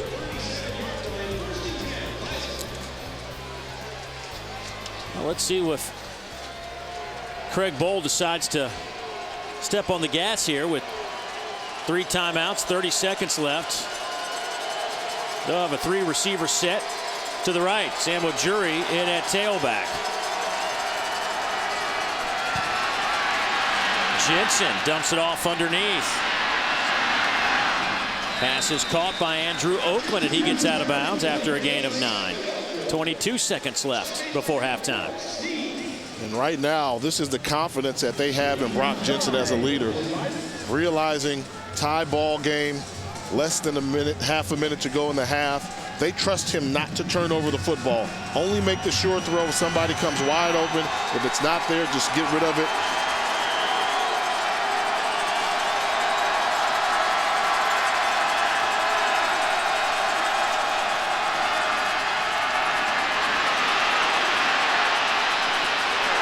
Jensen dropped at the 47. He will fall forward for a yard. That'll be close to the first down. 14 seconds left to go before halftime.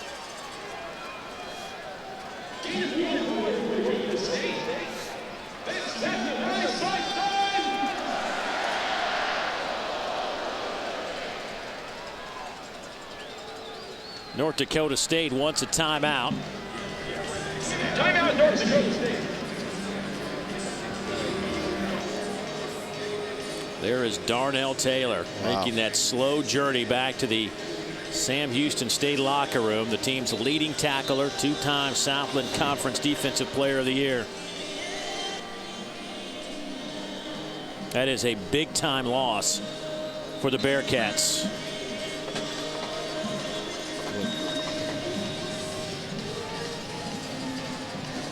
That's a tough one there, seeing Darnell Taylor there. In a game like this, you want everybody to bring their best game forward, but you got to make the adjustment now. A lot more falls on the shoulders of his twin brother right there, number 36, Darius Taylor, to step up, make a play.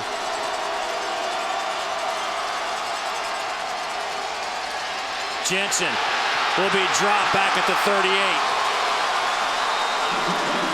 Andrew Weaver with his 5th sack of the year, All-American defensive end.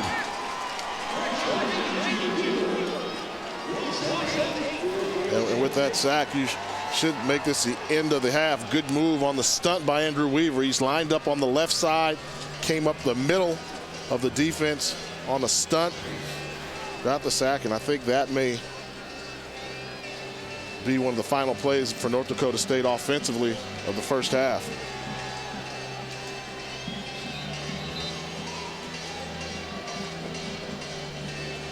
North Dakota State took a timeout. Craig Bowl unhappy with the way this sequence has gone the past few seconds. And I think right now, considering you've got a 10-10 tie, less than 9 seconds, right at 9 seconds, I would just be content to run out the clock. But they're coming out in what seems to be a pass formation. You got to be very careful with your ball security in these type of situations.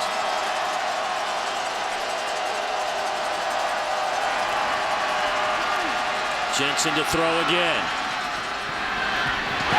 Did Smith make the catch? Yes, he did. Down at the 33-yard line as he backpedaled toward the sideline. A pickup of 28. And now you have 2 seconds left. North Dakota State will take another timeout, their final. And Jensen threw this ball in a very small window. Does he? Yes. He managed to get the right leg down. Wow, great throw.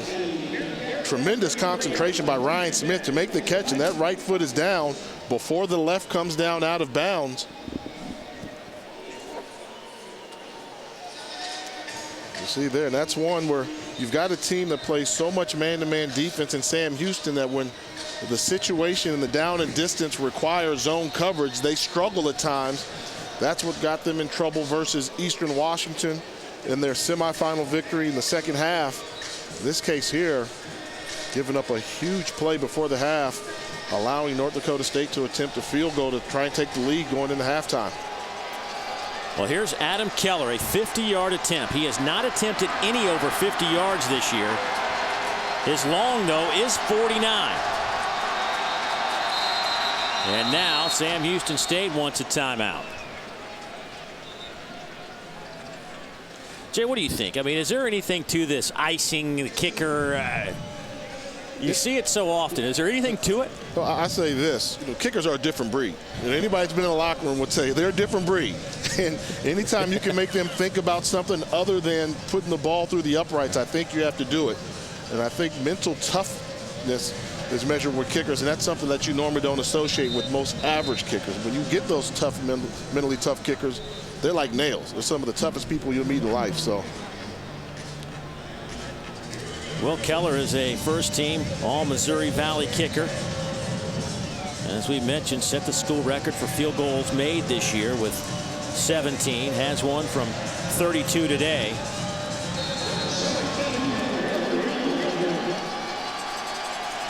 So we'll try it again from 50 yards out. Far hash mark. Michael Murphy to snap. Ben LeCompte, the punter, to hold.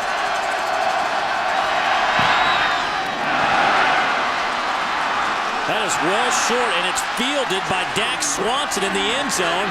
The old school football, but he is dropped.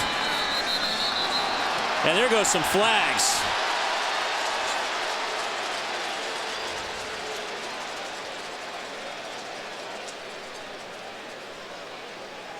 Boy, and Craig Bohl has given his kicker an earful.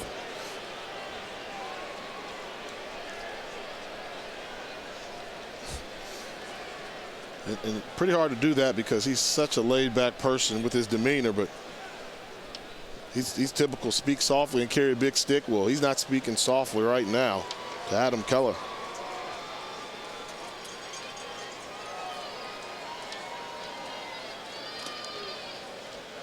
You hate to see flags fly in such a well-played, highly fought first half of football for the championship.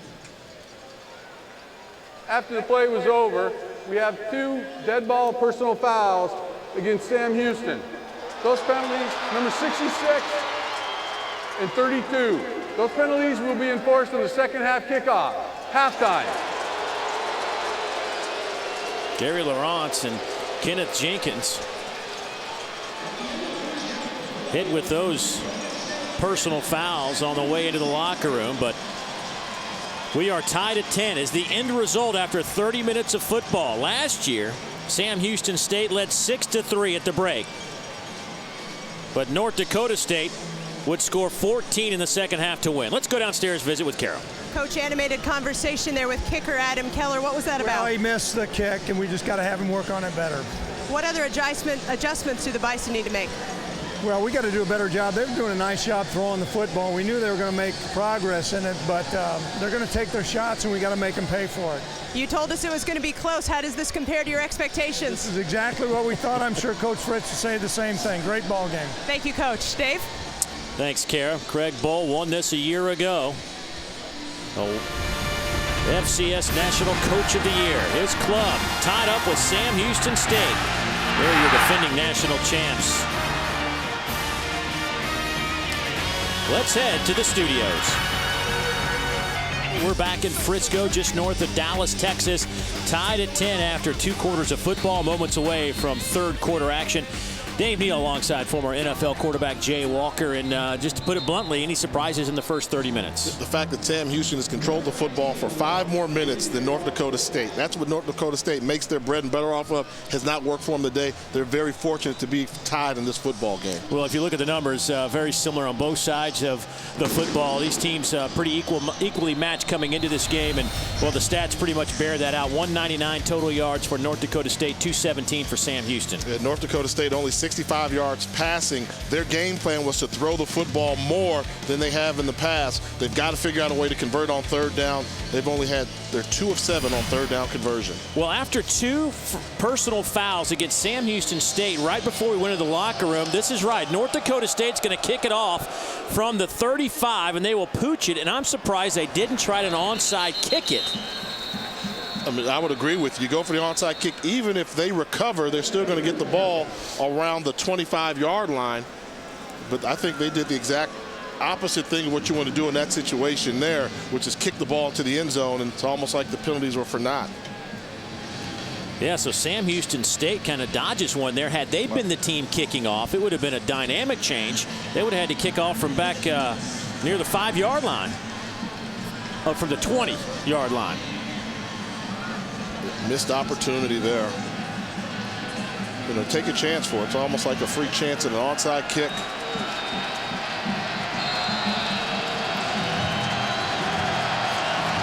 So out of the pistol formation, Brian Bell with A bad ankle.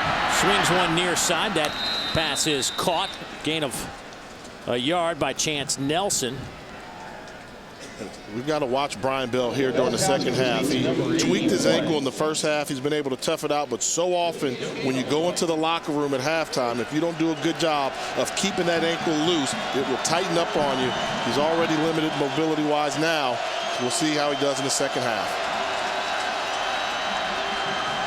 Bell lofts it up. Sincere was forced out of bounds. That's why the hat came flying in. Brian Shepard on the coverage. That'll give us an opportunity to visit with Kara.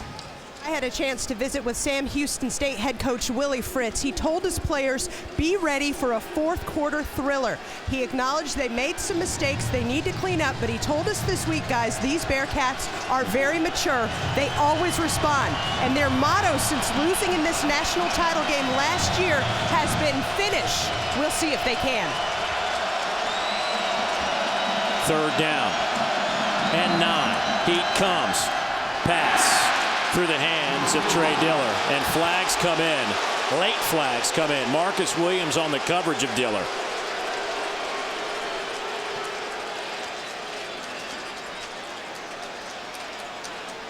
Williams already with an interception this afternoon that led to a North Dakota State touchdown.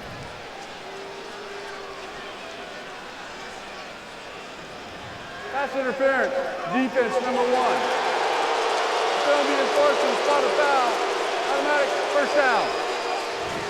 And you're going to see Williams matched up one-on-one here on the left side of your screen at the bottom, number 1. And does he get there a little bit too soon on the slant route within that 5 yards? He's got that right arm draped against him, and the flag came from the official that was the only official that could see that arm draped around him. Touchy call, but when you've got the rules that favor offensive football as a defensive back, you've got to be extra careful not to get that arm draped around a wide receiver. So on 1st and 10, Bell to throw again. Lofts it up.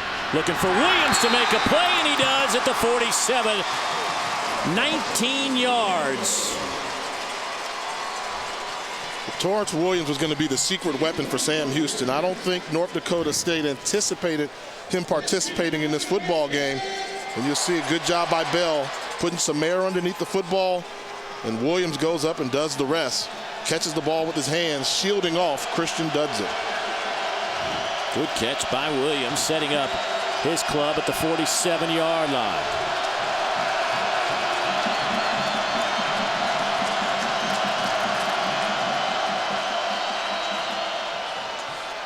Flanders chased down at the 41. Brought down by Brian Shepard, a gain of 6, but that looked like it had a much bigger gain in it. Well, he's an edge of your seat runner. I mean, watch the cut right here. Another cut right there, then bounce back to the outside. You're not going to tackle Timothy Flanders in open space. I mean, you've got the angle on when the safety comes up, and he puts a juke move on him.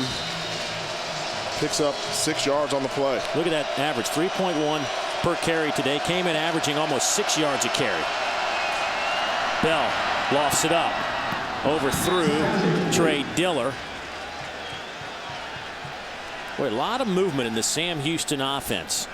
They had a lot of movement a year ago. Changed offensive coordinators as Bob DeBess went to New Mexico, work under Bob Davie, and they bring in Doug Roos, who was at Western Illinois and ran similar stuff, but he's brought more of a passing. Still has the triple option concepts, but it's different. Not more the veer traditional option. This is more option reads on the edge and even options in the passing game. Inside handoff.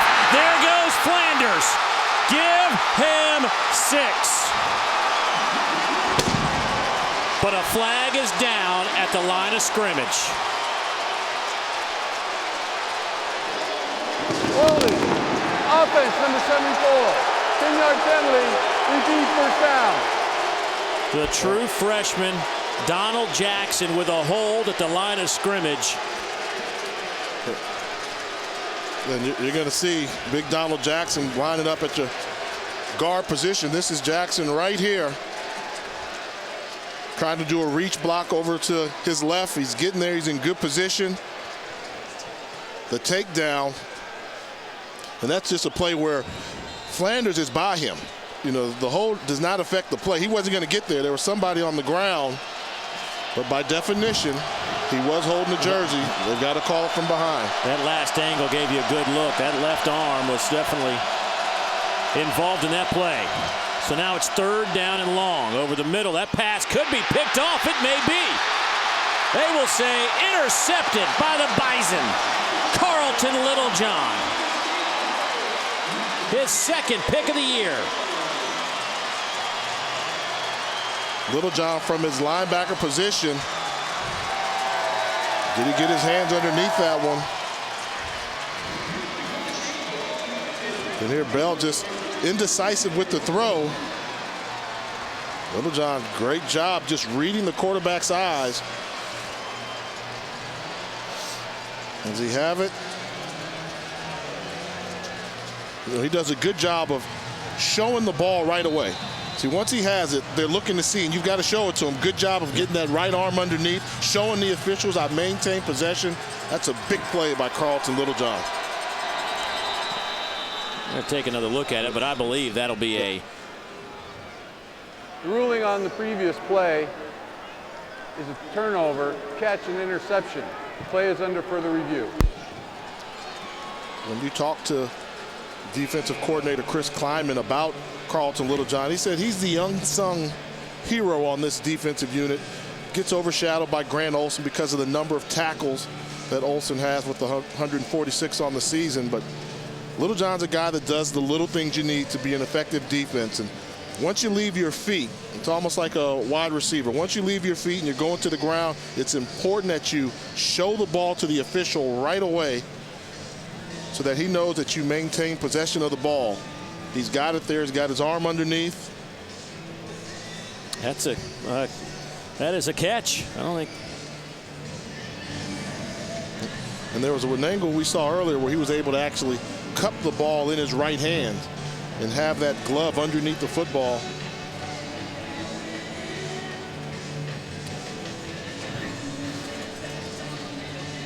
There's Littlejohn. Of course, he had the play of the game at North Dakota State in the Fargo Dome against Georgia Southern as he blocked the 50-yard field goal attempt with 20 seconds left that preserved the victory for the Bison. The ruling on the play stands.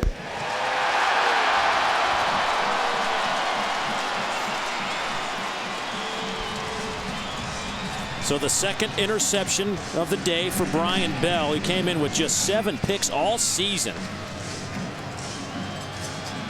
And now North Dakota State has it at the 40-yard line, 1st down and 10. Their first possession of the 3rd quarter. Jensen out of the I formation, hands it off to O'Jury. And Sam with a big hit will pick up 8 on the play. Michael Wade in on the tackle for the Bearcats. And what they're doing, they're having success running the ball to the left side, and that's where their best offensive lineman is, Billy Turner, 6'5", 300 pounds. If you can find a way to get the ball on this side, he's going to clear it out. Good kick block there, follow up with the fullback lead. That's North Dakota State Bison football.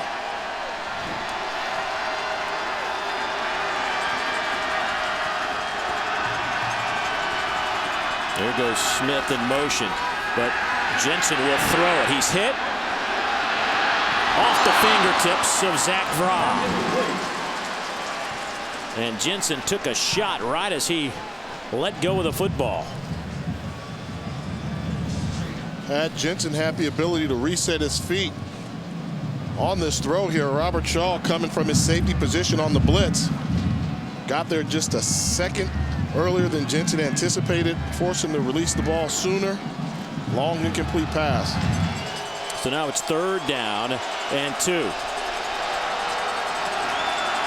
Couple of tight ends. O'Jury's the running back. And Jensen will take it himself and pick up the 1st down. They'll spot it at the 47. Gain of 6 on the play. I think we're going to see North Dakota State, when they choose to run the football, you've got to go to the left side. Find a way for Billy Turner to win his one-on-one matchup and just push the pile forward.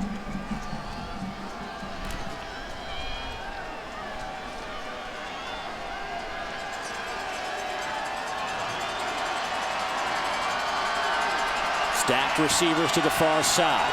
I formation. Here goes Sam O'Jury. Gain of 4. O'Jury chasing down a 1,000-yard season. Came in with 955 yards on the ground. O'Jury today has 16. Crockett went over 1,000 when he picked up a 57-yard rush back in the first half. And Crockett in the game now as O'Jury takes a breather on 2nd down and 6.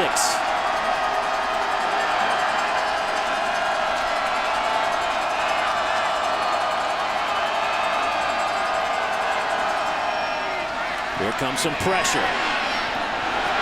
Nice catch by Crockett on the near sideline. They'll mark it inside the 25 down to the 23. A 19-yard pickup. Great throw from Jensen under duress. Well, take a look here. Watch Brock Jensen recognize the corner blitz is coming from here. He realized he's going to have a wheel route out of the backfield. If he has enough time to get rid of it, he knew one-on-one coverage. Great touch. One guy trying to change directions. Great recognition by Brock Jensen. Boy, if Crockett can keep his feet, that is a touchdown for the Bison. But 1st down and 10. Inside the 25. O'Jury, handoff right side. And runs into a wall of orange jerseys. A gain of 3 on the play. Led by Dax Swanson, the senior corner out of Waco, Texas, making a play. And remember, no Darnell Taylor in that defensive secondary. The best player on this defense, best player defensively in the Southland Conference. Left in the first half what appeared to be a knee injury.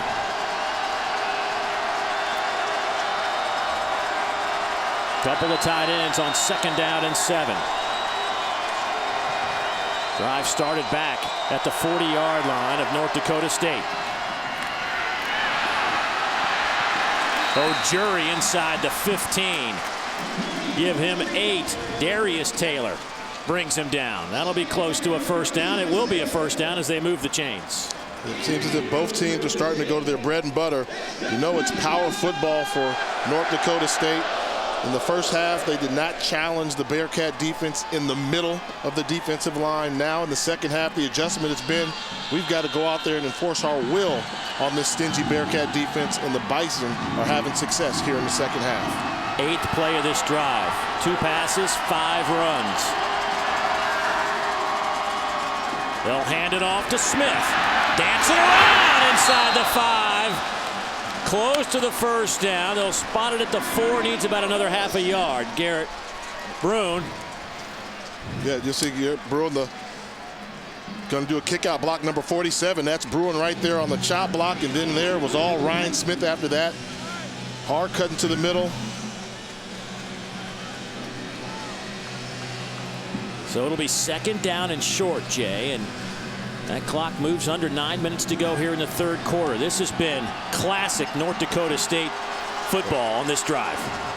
If I'm North Dakota State, I'm running the ball to the left side behind my left tackle, Billy Turner.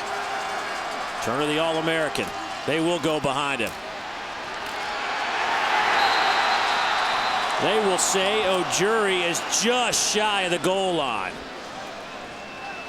They may need to take a look at this one. He had a great surge on this one. It seemed as if he extended the football to cross the goal line. Great job getting to the left side. Well, North Dakota State in the hurry-up mode, out of the eye. Jensen will take it, and he will follow that offensive line in for a touchdown. His 10th rushing touchdown of the year from a yard out has given North Dakota State the 6-point advantage.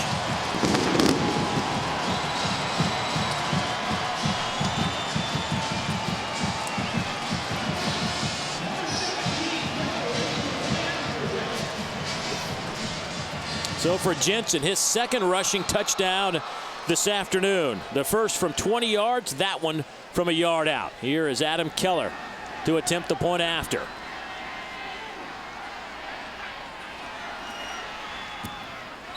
And Keller will split the uprights.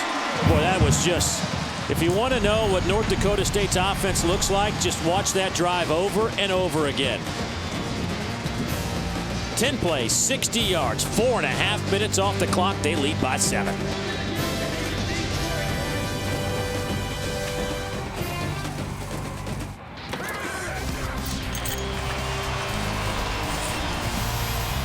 You're watching the NCAA FCS Football Championship presented by Enterprise Rent-A-Car. Good look at the record crowd here at FC Dallas Stadium. A stadium record today for this matchup. A repeat of a year ago. North Dakota State won it 17-6 last year over Sam Houston State. They lead 17-10 now. Some of the key plays why the Bison were able to get the lead. It seemed as if Sam Houston was going to have the lead on the Flanders touchdown, but there was a penalty. Then the interception by Carlton Littlejohn, and Brock Jensen showing you the touch, recognizing where the pressure was coming from. Then at the end of the day, called his own number. Second touchdown run of the day for Jensen, and the Bison have a 7-point lead.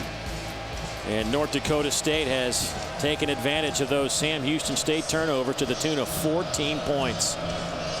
That last drive, 10 plays, 8 of them on the ground. LeCompte to kick it away. Trey Diller out of the end zone.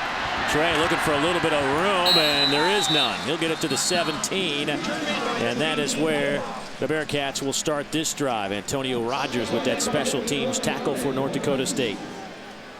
Let's go back and take a look at our Sam Houston State impact players and give you a little update. Well, Flanders tried to have a huge impact, but unfortunately there was a holding call on the play, but he's been effective there. Sincere's been able to get it done. He's been very effective for them as well. And unfortunately, we lost one of the Taylors. We won't have Darius Taylor in this football game. He's out with an injury. So, Darnell Taylor, pardon me.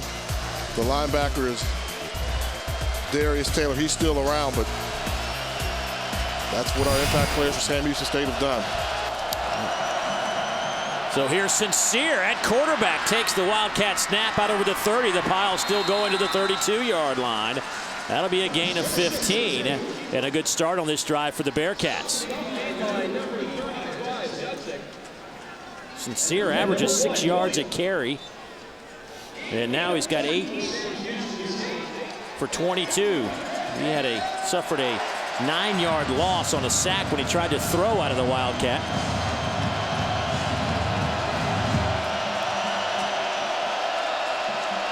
So Bell back in, barking out the signals. Flanders stands behind him. Tim Flanders nowhere to run. Gain of 2 right into the heart of that D line of North Dakota State. Brian Shepard loses a helmet. He'll have to leave the field for a play, number 24. But this is a defense, if you're just joining us, that has been one of the best in FCS football. They lead the country in points allowed at just 11.4 per game. You look down the list, they are in the top 3 in 5 major statistical categories in the FCS.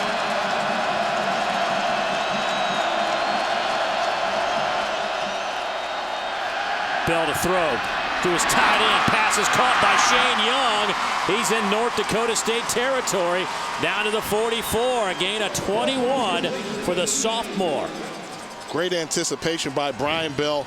Very tiny window to get this ball into, but rides the fake out and sees the zone, sips it in there where Young can make the catch before contact. Got to be accurate if you want to play quarterback. Doesn't matter how strong the arm is if you're inaccurate with your throws. And there you see the accuracy of Brian Bell on display. Here's Sincere, straight up the middle and still on his feet. Sincere down to the 35-yard line. It looked like a 2-yard gain, and he makes it a 9-yard pickup. Carlton Littlejohn, first man there.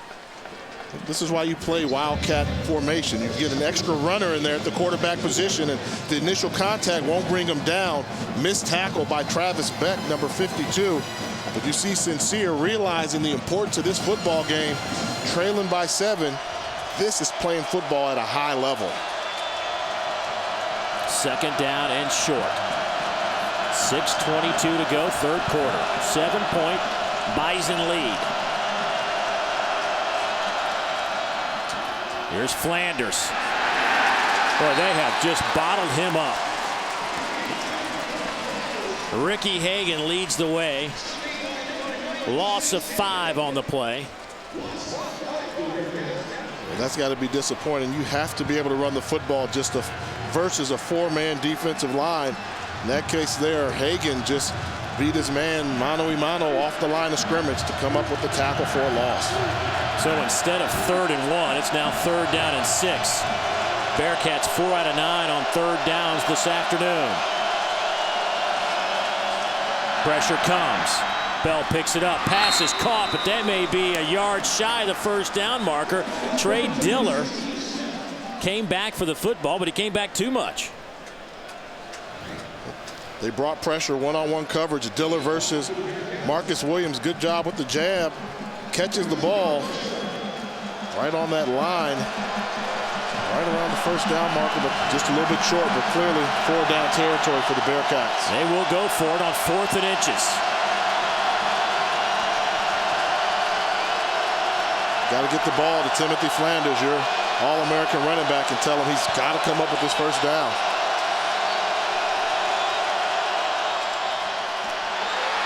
Wow. North Dakota State all over it. Kyle Emanuel puts the hit on Bell, and Bell slow to get up.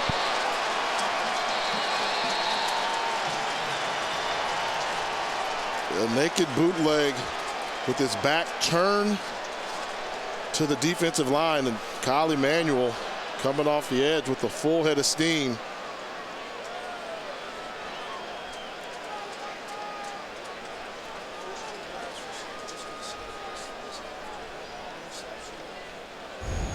We're on the change of possession time on the field. Kyle Emanuel putting the hit on Bell. We will update his status when we come back.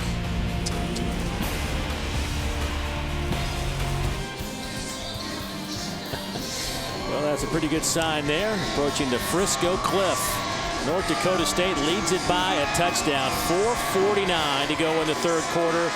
And the Bison have the football because of this 4th down stop. Yeah, I mean, this play was almost doomed from the start. You're going to see the line all come down this way. What does that mean they're trying to do? They're trying to run an option off the in-man of the line of scrimmage. The problem with this is you've got 2 guys in that one box to option off of. Nobody's going to be fooled, and as the play goes, 2 guys are waiting. You can't fool them both. And unfortunately, Brian Bell gets driven to the turf by Kyle Emanuel on the outside containment. And it looks as though the wind was knocked out of Brian Bell as he got up, walked off the field under his own power. Let's hope that's just the case. North Dakota State with the football up 7. Their last drive, 10 plays, 60 yards and a touchdown. Crockett in the game at running back, but they will give it to Smith around the near side, and he is popped out of bounds. See if there's a flag. Yes, a couple of flags come in. That'll be a late hit against Sam Houston State.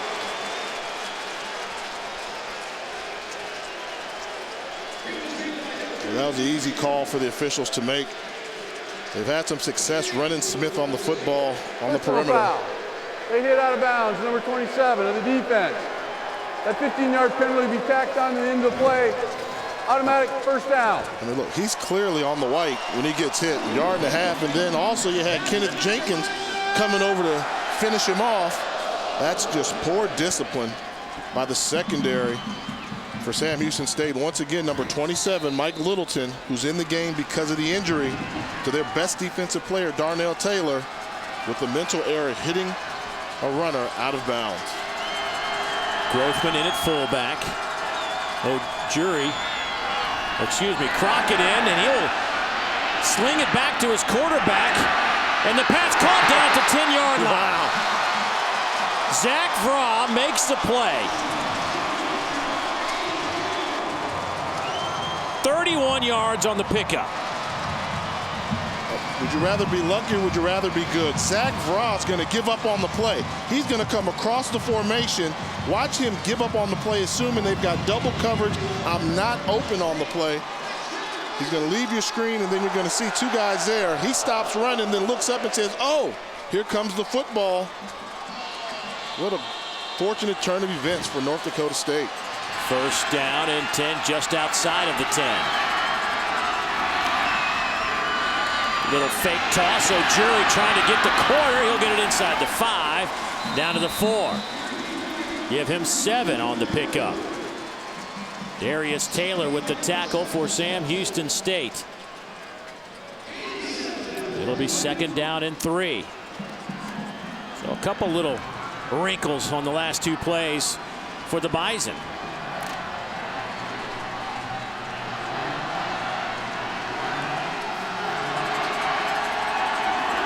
Two tight ends. A fullback. Crockett, your tailback.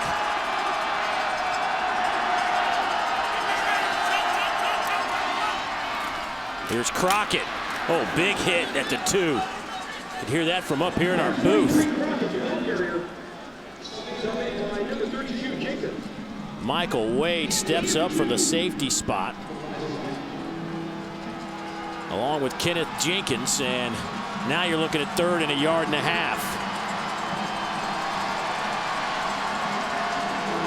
So Wade comes off the field. Now he's sent back onto the field, and he better hustle up.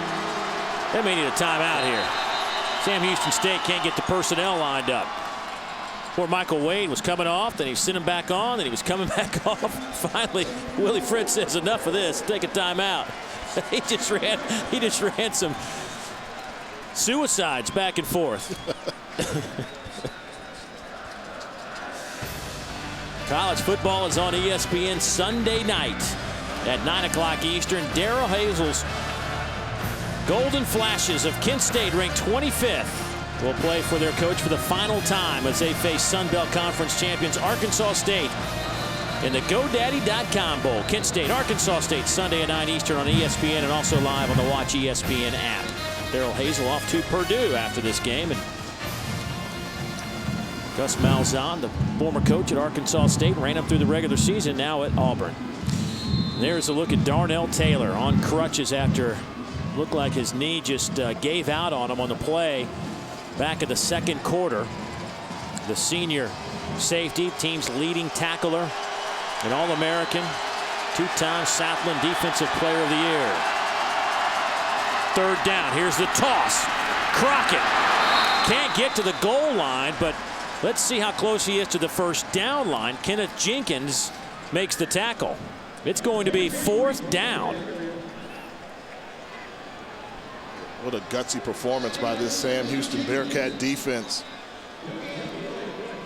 Forcing North Dakota State to make a decision whether or not they want to leave points on the board or go for it on 4th down. I like the decision here by North Dakota State head coach Craig Bohl. If you want to win a championship, you've got to play your best football. If you can't come up with half a yard, then maybe you're not a championship caliber team. 4th and 1/2 yard. O'Jury is your tailback. Here's O'Jury. Touchdown, Bison.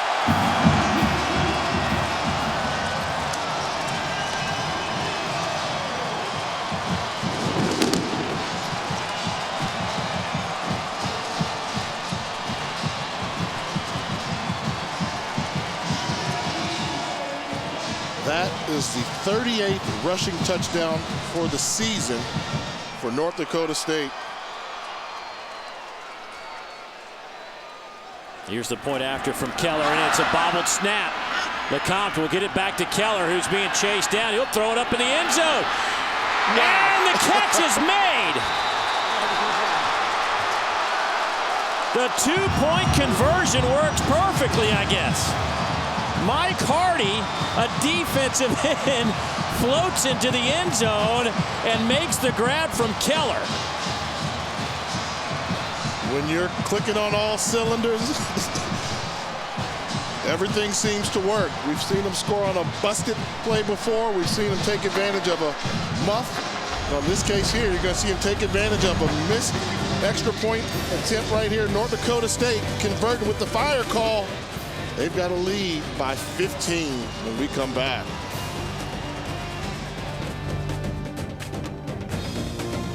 Back in Frisco, Texas, as Sam Houston State now in a big hole as they trail. It should actually be 25-10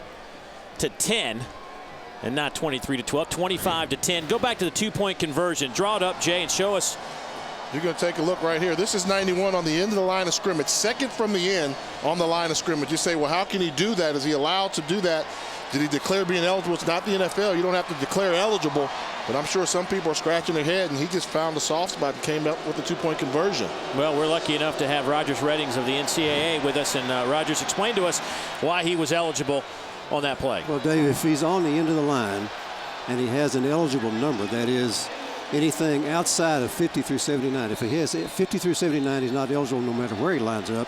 But if you got a number outside of that and on the end of the line or in the backfield, he's eligible to catch a pass. Well, it worked out well, I guess. That looked like a play I drew up back in the day in the front yard, huh? I know. You had the person draped over you, and you decide to do a lateral in your own backfield, then have him throw the ball for the touchdown or the two-point conversion.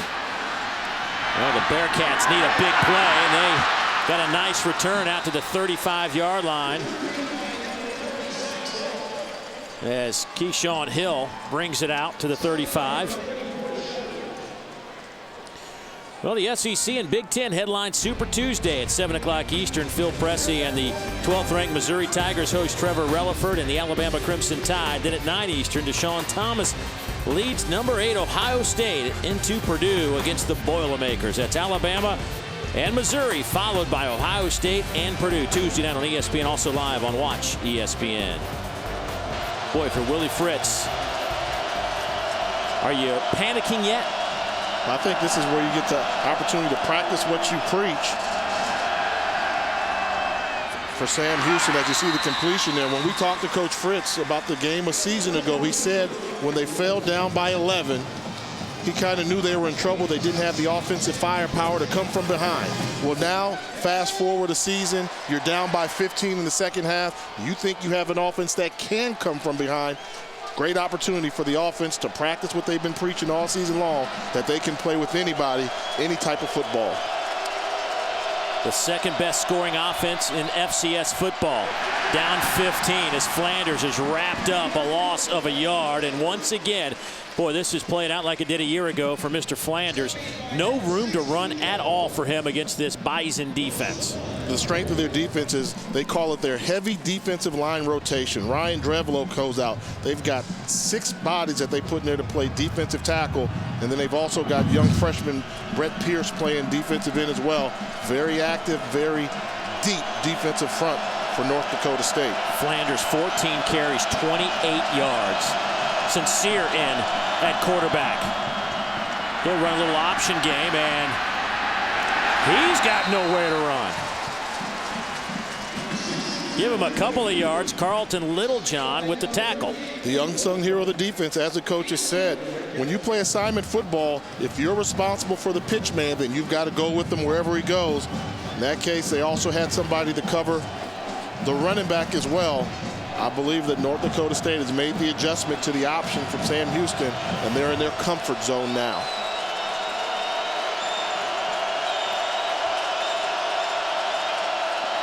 Pressure comes. Pass caught. Flanders. See if they give him the first down yardage, and they will. That'll be at the 38. Needed to get to the 39. A gain of 10. Or Torrance Williams makes the catch. Torrance Williams, big addition. Young man only played 6 games this year after an injury. Sidelined him second half of the season.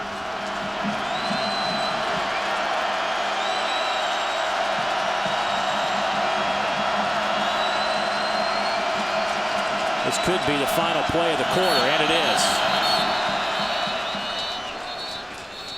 Well, that'll do it for the third stanza of the FCS National Championship game. And a good third quarter it was for the Bison and their faithful. North Dakota State puts up 15 in the third quarter to take a 15-point lead.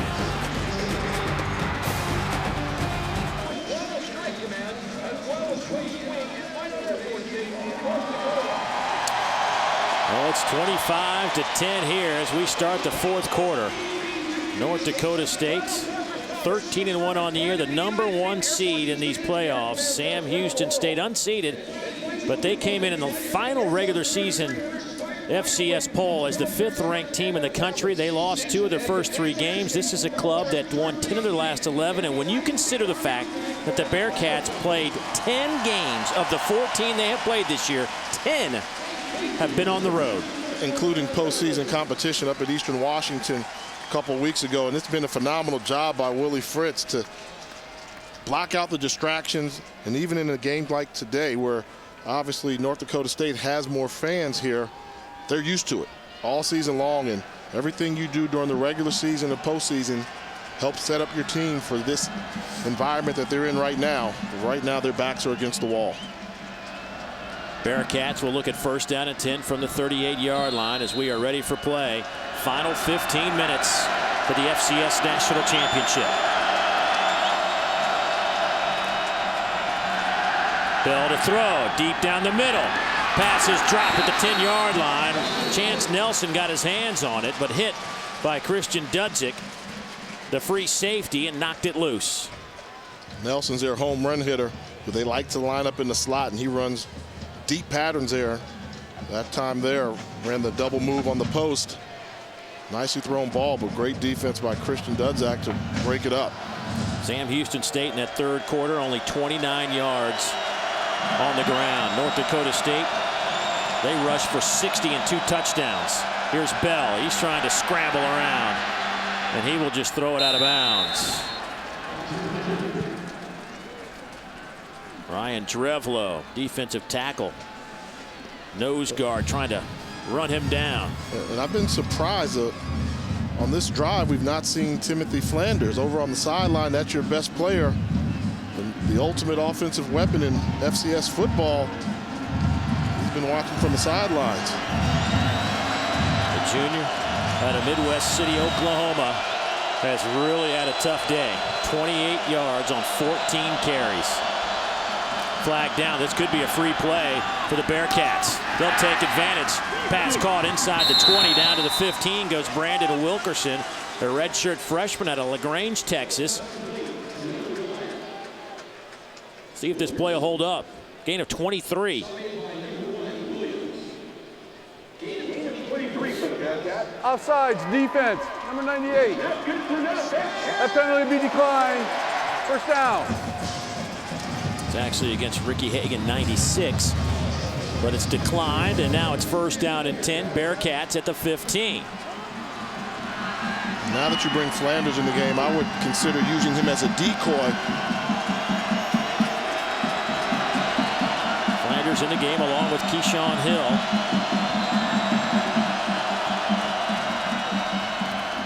Bell will keep it, and he's just not the same Bell we saw to start this game on a bad ankle. Cole Jurek will get credit for that tackle. Very tough for Bell to run when he's been hobbled with his ankles right now, and you're asking him to make a quick decision when you run that option where you have to be able to react instinctively with that one there. But give credit to this Bison defense. Whenever they try and run an option, you see 3 or 4 yellow helmets.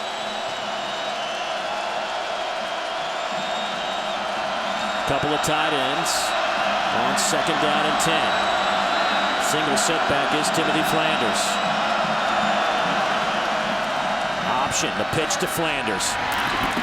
There's his 2 white jerseys chasing him down. Littlejohn pushes him out of bounds. Gain of only a yard. Littlejohn now double-figure tackles with a PBU and an interception. And I know that Chris Kleinman, the defensive coordinator for the Bison, has to be very excited about the way this defensive unit has responded. When you're preparing for option offense, gives you nightmares at night, but there have been yellow helmets flying to the football on every occasion. 10th play of this drive. Pressure comes. Bell hit as he throws to the corner of the end zone, and Williams can't catch up to it.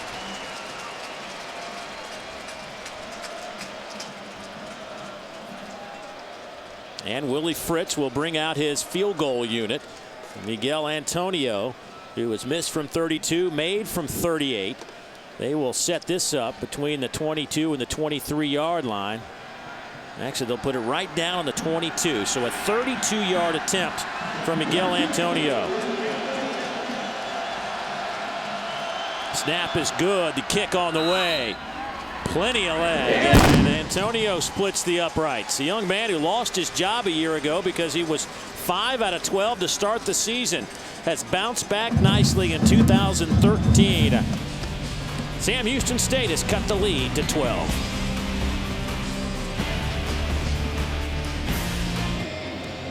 North Dakota State leads it by a dozen here in the fourth quarter. Time now to honor our NCAA Elite 89 award winner, given to the student athlete with the highest cumulative grade point average participating in the finals for each of the NCAA championships. This year's winner is Easley Thornton from North Dakota State with a 3.87 GPA in exercise science.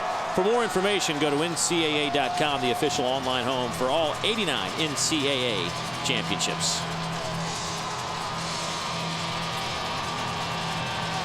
I would have taken a 3.87 GPA. I'm not surprised he's named that. He's a former quarterback. I'm a little biased towards the quarterback position. And he actually played quarterback last year for North Dakota State, and now he's playing linebacker. So not only is he gifted in the classroom, but he's a pretty gifted athlete as well to be able to change positions midway through his collegiate career. Antonio's kick will be taken by Williams, who has 7 touchdowns to his credit in his career at North Dakota State. He'll be run out of bounds at the 35-yard line. Well, let's update our impact players from North Dakota State and see how they have done this afternoon. Well, we knew that Brock Jensen was going to have to throw the ball a little bit more, and Crockett and Ojuri would have to run the football. You see, although the passing yards aren't as high as Jensen would have thought, he's found the rhythm, and he's rushed for 2 touchdowns, which is making an impact, and Ojuri got the score. And I think Crockett kind of set the tone early with his big run in the first half, and Marcus Williams been Marcus Williams. Made the interception to stop a drive in its tracks. That's what big-time players do on a big stage as the FCS championship game.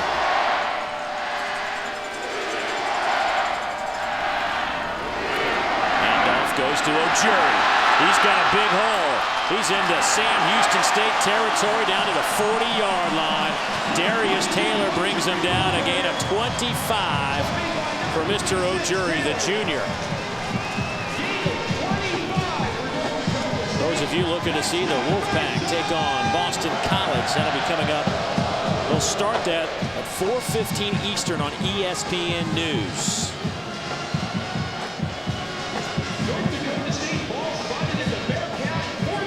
North Dakota State on the move again. The Bison at the 40 of the Bearcats. John Crockett back in at running back. And Crockett will get the handoff. Big hole. Crockett run out of bounds. Give him 8. Crockett up over 70 yards on the ground now. Got 7 carries, 74 yards. If you want to play power football, you need to have a power back that's going to serve as a lead blocker there. In that case, number 40, Andrew Grothman, great job playing the fullback position on the kick-out block that actually would enable Crockett to pick up 7 yards on the play.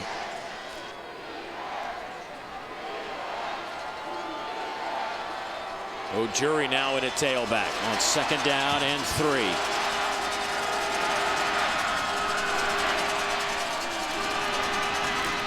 Here's Ojuri, met in the hole and dropped maybe a yard. Kenneth Jenkins from his safety spot comes up to make the play for the Bearcats, with that clock ticking. Under 12 minutes to go here in the fourth quarter.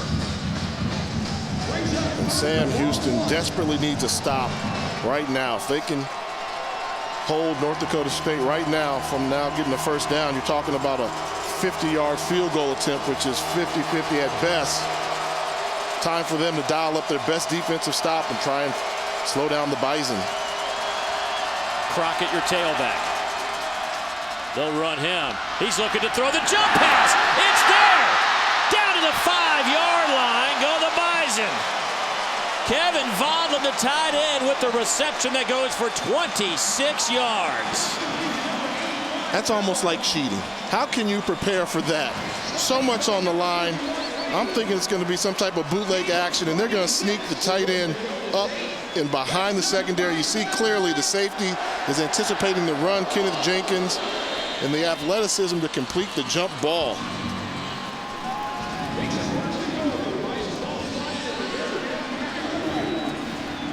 First and goal from the 5. Ojuri the tailback. Grothman the fullback. It's Ojuri trying to get the corner. Stumped just shy. Down to the 1-yard line.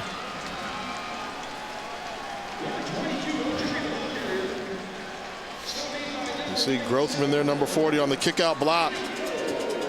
Gets to the edge and just a yard short before Darius Taylor comes over to stop him from getting in the end zone.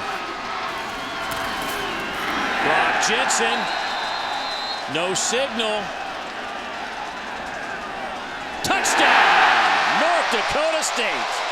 The 3rd rushing touchdown of the day for the junior quarterback.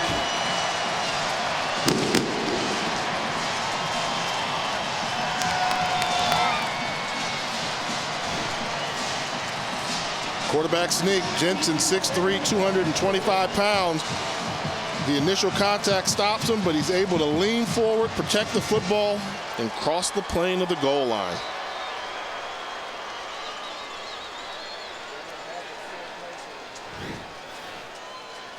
Keller to attempt the point after. He will split the uprights. And North Dakota State has put up 32 points. 32-13 our score. Last year, this was the scene as the Bison won the title. Can they repeat?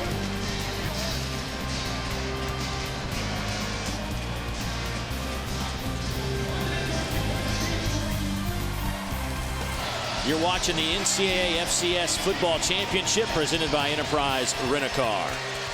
Here's our line score, 32-13, 10-13 to go in the 4th quarter. Second half drives, North Dakota State 190 yards on 22 plays, but the big number, 3 touchdowns. Meanwhile, the Bearcats, an interception, they turned it over on downs.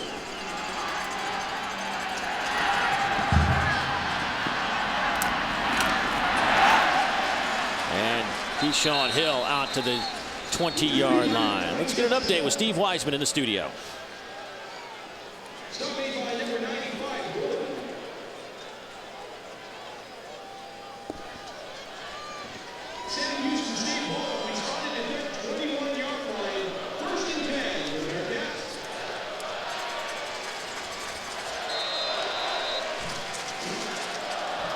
Boy, Hugh Freeze.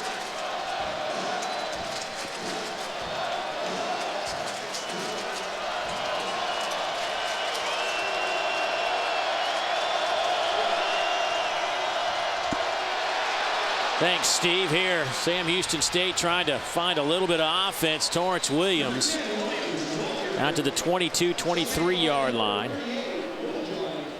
Oh, it is hurry up and go mode for the Bearcats. Seems as if their quarterback, Brian Bell, is down on the ground yet again, this time rolling in pain. Injured his ankle in the first half. Tape up the other ankle just for precautionary measures, and once again we see him limping off the field. Chris Grett, number 5, is the backup quarterback. Grett thrown 5 passes, completed them all this year for 72 yards. A redshirt freshman out of Conroe, Texas, just down the road from Huntsville. He'll come in, and he's warmed up a few times today since Bell's hit the deck and been injured on a couple of plays. Welcome to the game, Grett. Throws his first pass, and it's complete. Keeps the streak alive. He's 6 out of 6. Big first down for the Bearcats after a 20-yard pickup. And when you talk to the coaches about Grett, a little bit stronger arm than Bell possesses, and you know he's been accurate. He hasn't missed a pass yet in his collegiate career at Sam Houston, but you're really asking a lot for a freshman quarterback to go out and try and win you a national championship.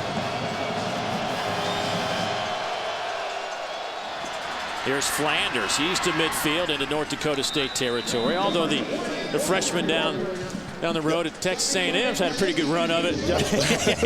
and lit up Dallas last night in the Cotton Bowl, but that's a starting quarterback that's a freshman. Talking about Chris Grett, he's been a backup all season long, but he does have some tools. Second down and 2. Grett will step up in the pocket, pump fake, and try to run for it. Slides to the 41. He'll have the first down.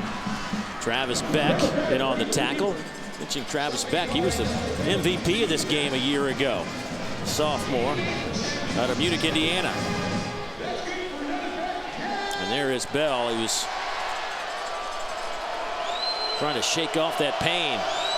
Still limping on that sideline. Grett. Eyes down the field and then just trips over the tee in football at midfield.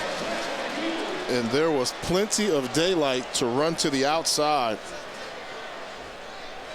Had Grett been able to keep his footing, and we talked about it, he's just a freshman. Good vision, nice step up in the pocket. If he goes to the right, he can run for plenty of yardage, but look out, they put too much paint on that O in the T and it kind of tripped him up.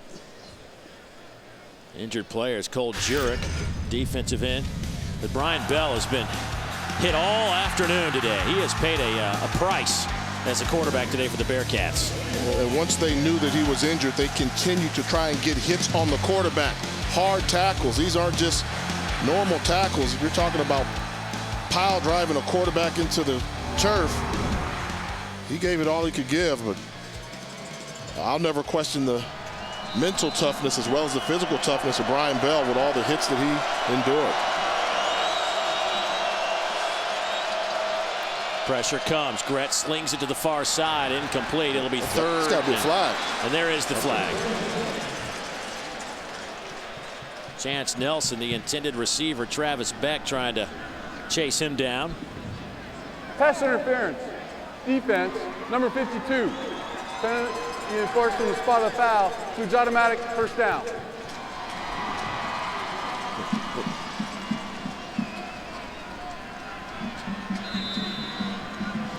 See the Bearcats, they've missed a field goal.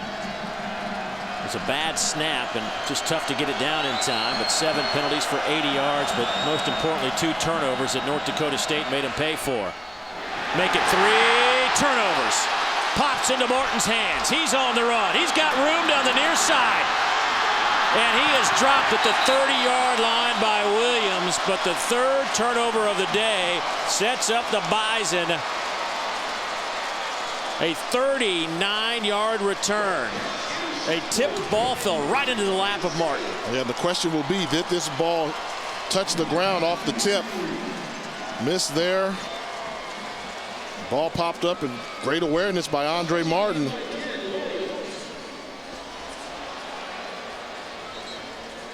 This may be the best look. I don't think it hit the ground. No, it did not.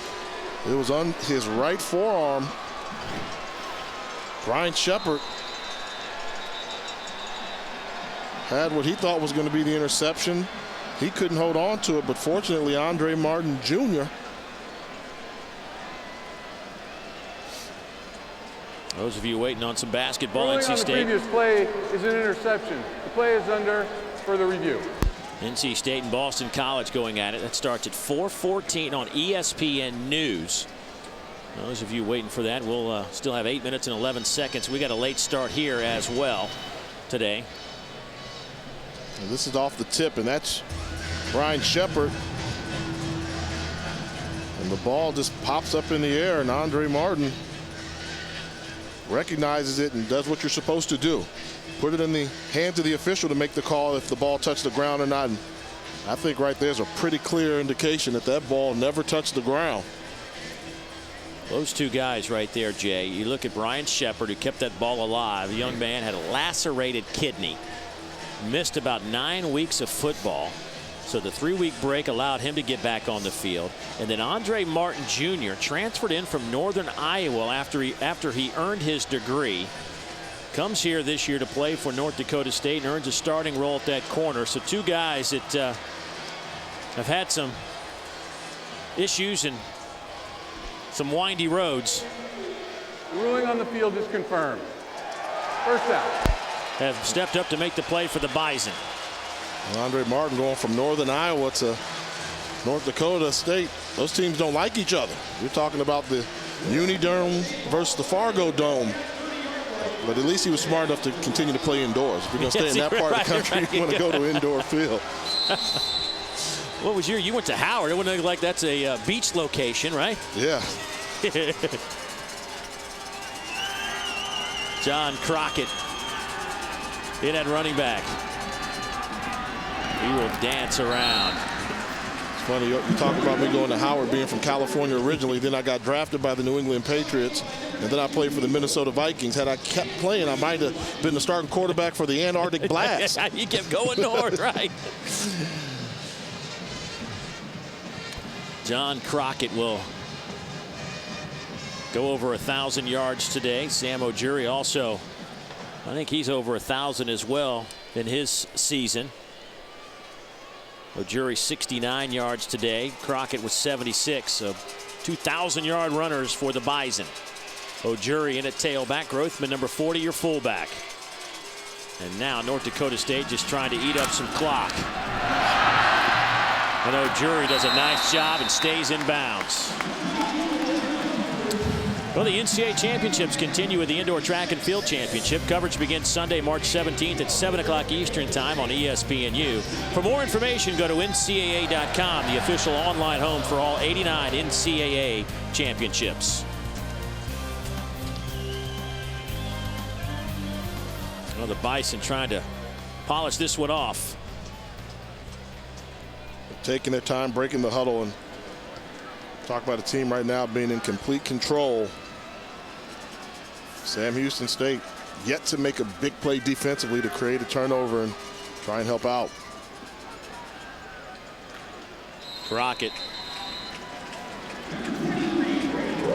with the carry, brought down by Darius Taylor. Well, it's not an easy thing to do to win multiple championships, but Georgia Southern won six. It all got started with Irk Russell back in 1985, and then Jim Tressel at Youngstown State. He won it 4 times. And App State, Jerry Moore, their last title came in 2007. They won 3 straight games. Those are some interesting eras there in FCS at the time. 1AA football, as it was called back during the Tressel era. Youngstown State, and then Georgia Southern with Tracy Ham running the ham bone, and App State with the Armani Edwards era big-time players playing FCS football. Here's Ojuri. He cuts it down. Stays on his feet. Touchdown, North Dakota State.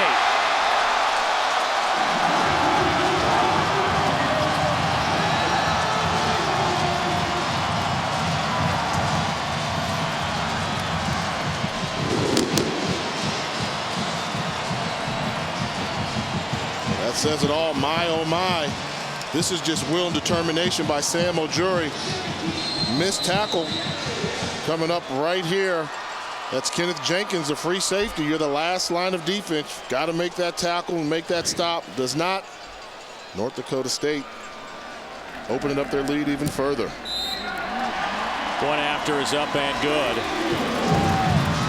39-13. The Bison have exploded here in the second half. It was a 10-10 game at the break.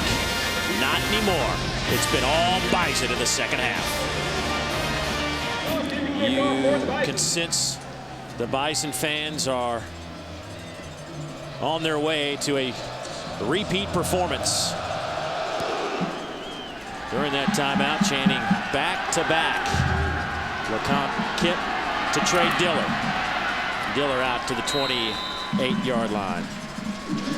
Time for an update. To the studios we go, and Steve Weissman.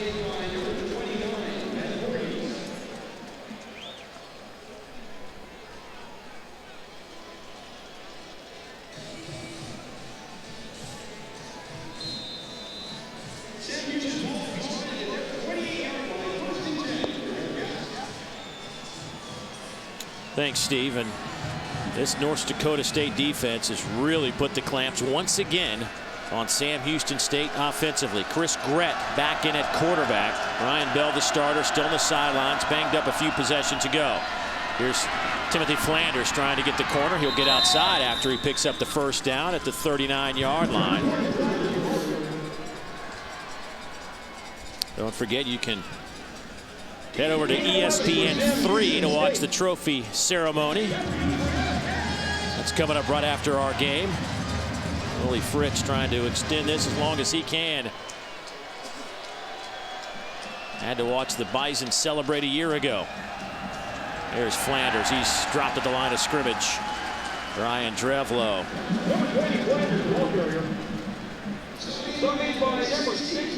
Brian Bell back in at quarterback. What a tough kid. I mean, when you're down by this much, I don't think anybody would blame you for staying on the sideline. He will stand in there and throw, and that pass is picked off by who else? Marcus Williams, the all-everything corner, with a school record 18th career interception, his second today. Going to the well one too many times. Marcus Williams makes the adjustment, realizing they've been throwing the back shoulder fade stop route on a regular basis, gets his head around quickly and intercepts Brian Bell. 3 interceptions for Bell. Marcus Williams, the junior out of Minneapolis, Minnesota. That young man can do it all. There's our game summary, and you go to line number 2 down there, and it's the 4 turnovers today by Sam Houston State. North Dakota State put on 21 points off those turnovers. That is the difference in this game today. 39-13 our score. The Bison looking for back-to-back titles. And that number may grow because they got the ball now off of a turnover. But a good team's going to make you pay for a turnover, and a great team is going to put you away off of turnovers. And that's what North Dakota State was able to do here today. Carson Wentz in at quarterback now for North Dakota State. They'll hand it off to Derek Lang. Let's take a look at this afternoon's Perfect Play, brought to you by Reese's. And how about the 2-point conversion? I don't know if you draw it up any better than this. Botch snap, make a fire call. They made the fire call. That means somebody's got to go out, and obviously they heard the call made and go up and take, and that's when you kind of knew that it was going to be the day of the Bison when they got the 2-point conversion to give them a 15-point lead. Mike Hardy showing some athleticism, making the grab from his defensive lineman position. Well, North Dakota State will just let this clock run as close to 0 on the play clock as they can. Here is Derek Lang. And Derek Lang will pick up a first down.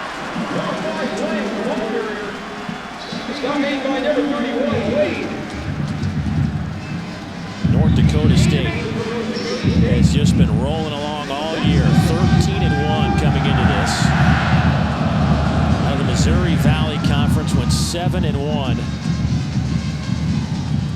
Jensen, 9-16, 115 yards through the air, but it was his 3 rushing touchdowns.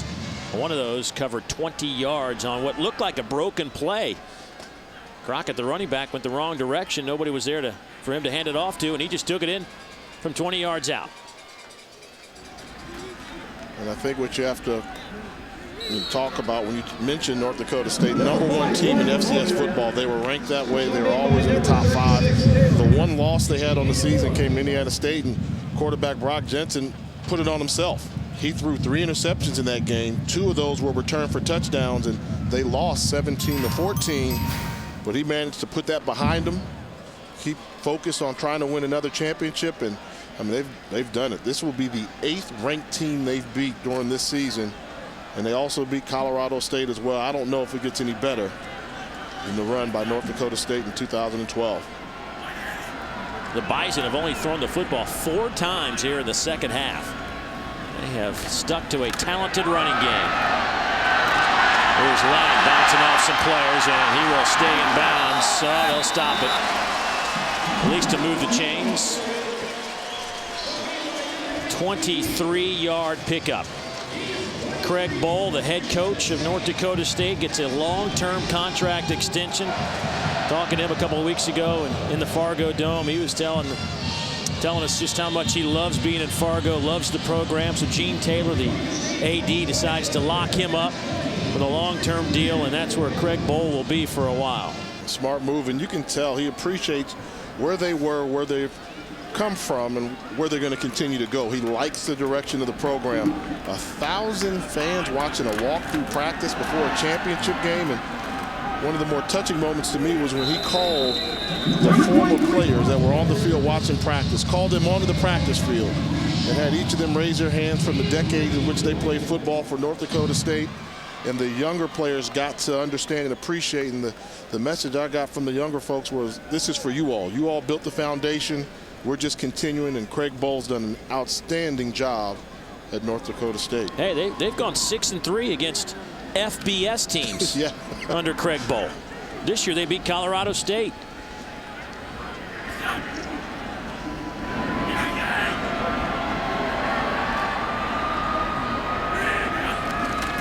The I formation here. Goes John Crockett dancing around, and he'll be dropped at the 18-yard line. For more on Coach Bohl, let's go down to Kara. I actually had a chance to talk to Gene Taylor today down here on the sideline. We discussed the timeliness of announcing that extension, and Taylor said Bohl came to him before the season was even over and said, this is where I want to stay, and I want to get this wrapped up before these playoffs are complete, because I want to send a message to the team and to my recruits that I am here for the long haul with North Dakota State. Well, he is about to pick up his second consecutive national championship trophy. Approach a minute to go on third down. Carson Wentz just running around, and he will stay in bounds and get hammered a few times for the effort. This is classy. I mean, I've noticed on the prior couple plays, running backs where they traditionally would go out of bounds, sidestep it. They've been intentionally staying in bounds to let the clock run, not trying to show up. Sam Houston State showing respect for their opponent, and it's just a sign of a well-coached, well-disciplined football team.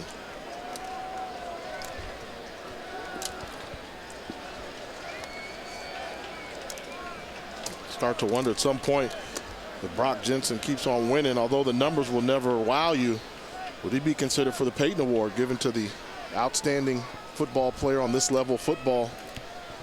I think you've got to consider him. The fact that all he does is win football games. Well, there'll be a change of possessions. And Sam Houston State will have to take one more snap with 8 seconds left, and that'll do it. But Willie Fritz and company, we've talked a lot about Craig Bohl, but it is no easy task getting here in consecutive seasons. And what they went through this year, changing their offensive staff, they lose 3 important coaches out of the 4. Then they play 10 of their 14 games. Actually, if you count this, 11 of their 15 games away from Huntsville, Texas, and they still made it to this championship game. So kudos to that man for what he's been able to do in just 3 short years.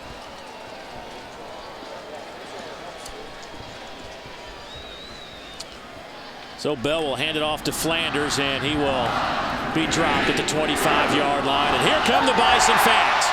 Craig Bohl and the North Dakota State Bison win their second FCS championship.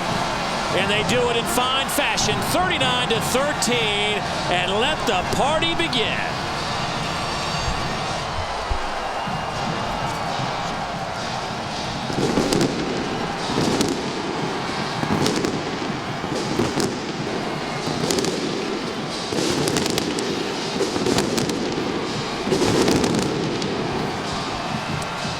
North Dakota State goes to 14-1, and in the process captures the national championship. For Jay Walker and Kara Capuano, the rest of our crew, I'm Dave Neal. Don't forget, you can watch the trophy ceremony live on ESPN3. Now let's send it to Chestnut Hill, Massachusetts for some ACC basketball featuring NC State and Boston College.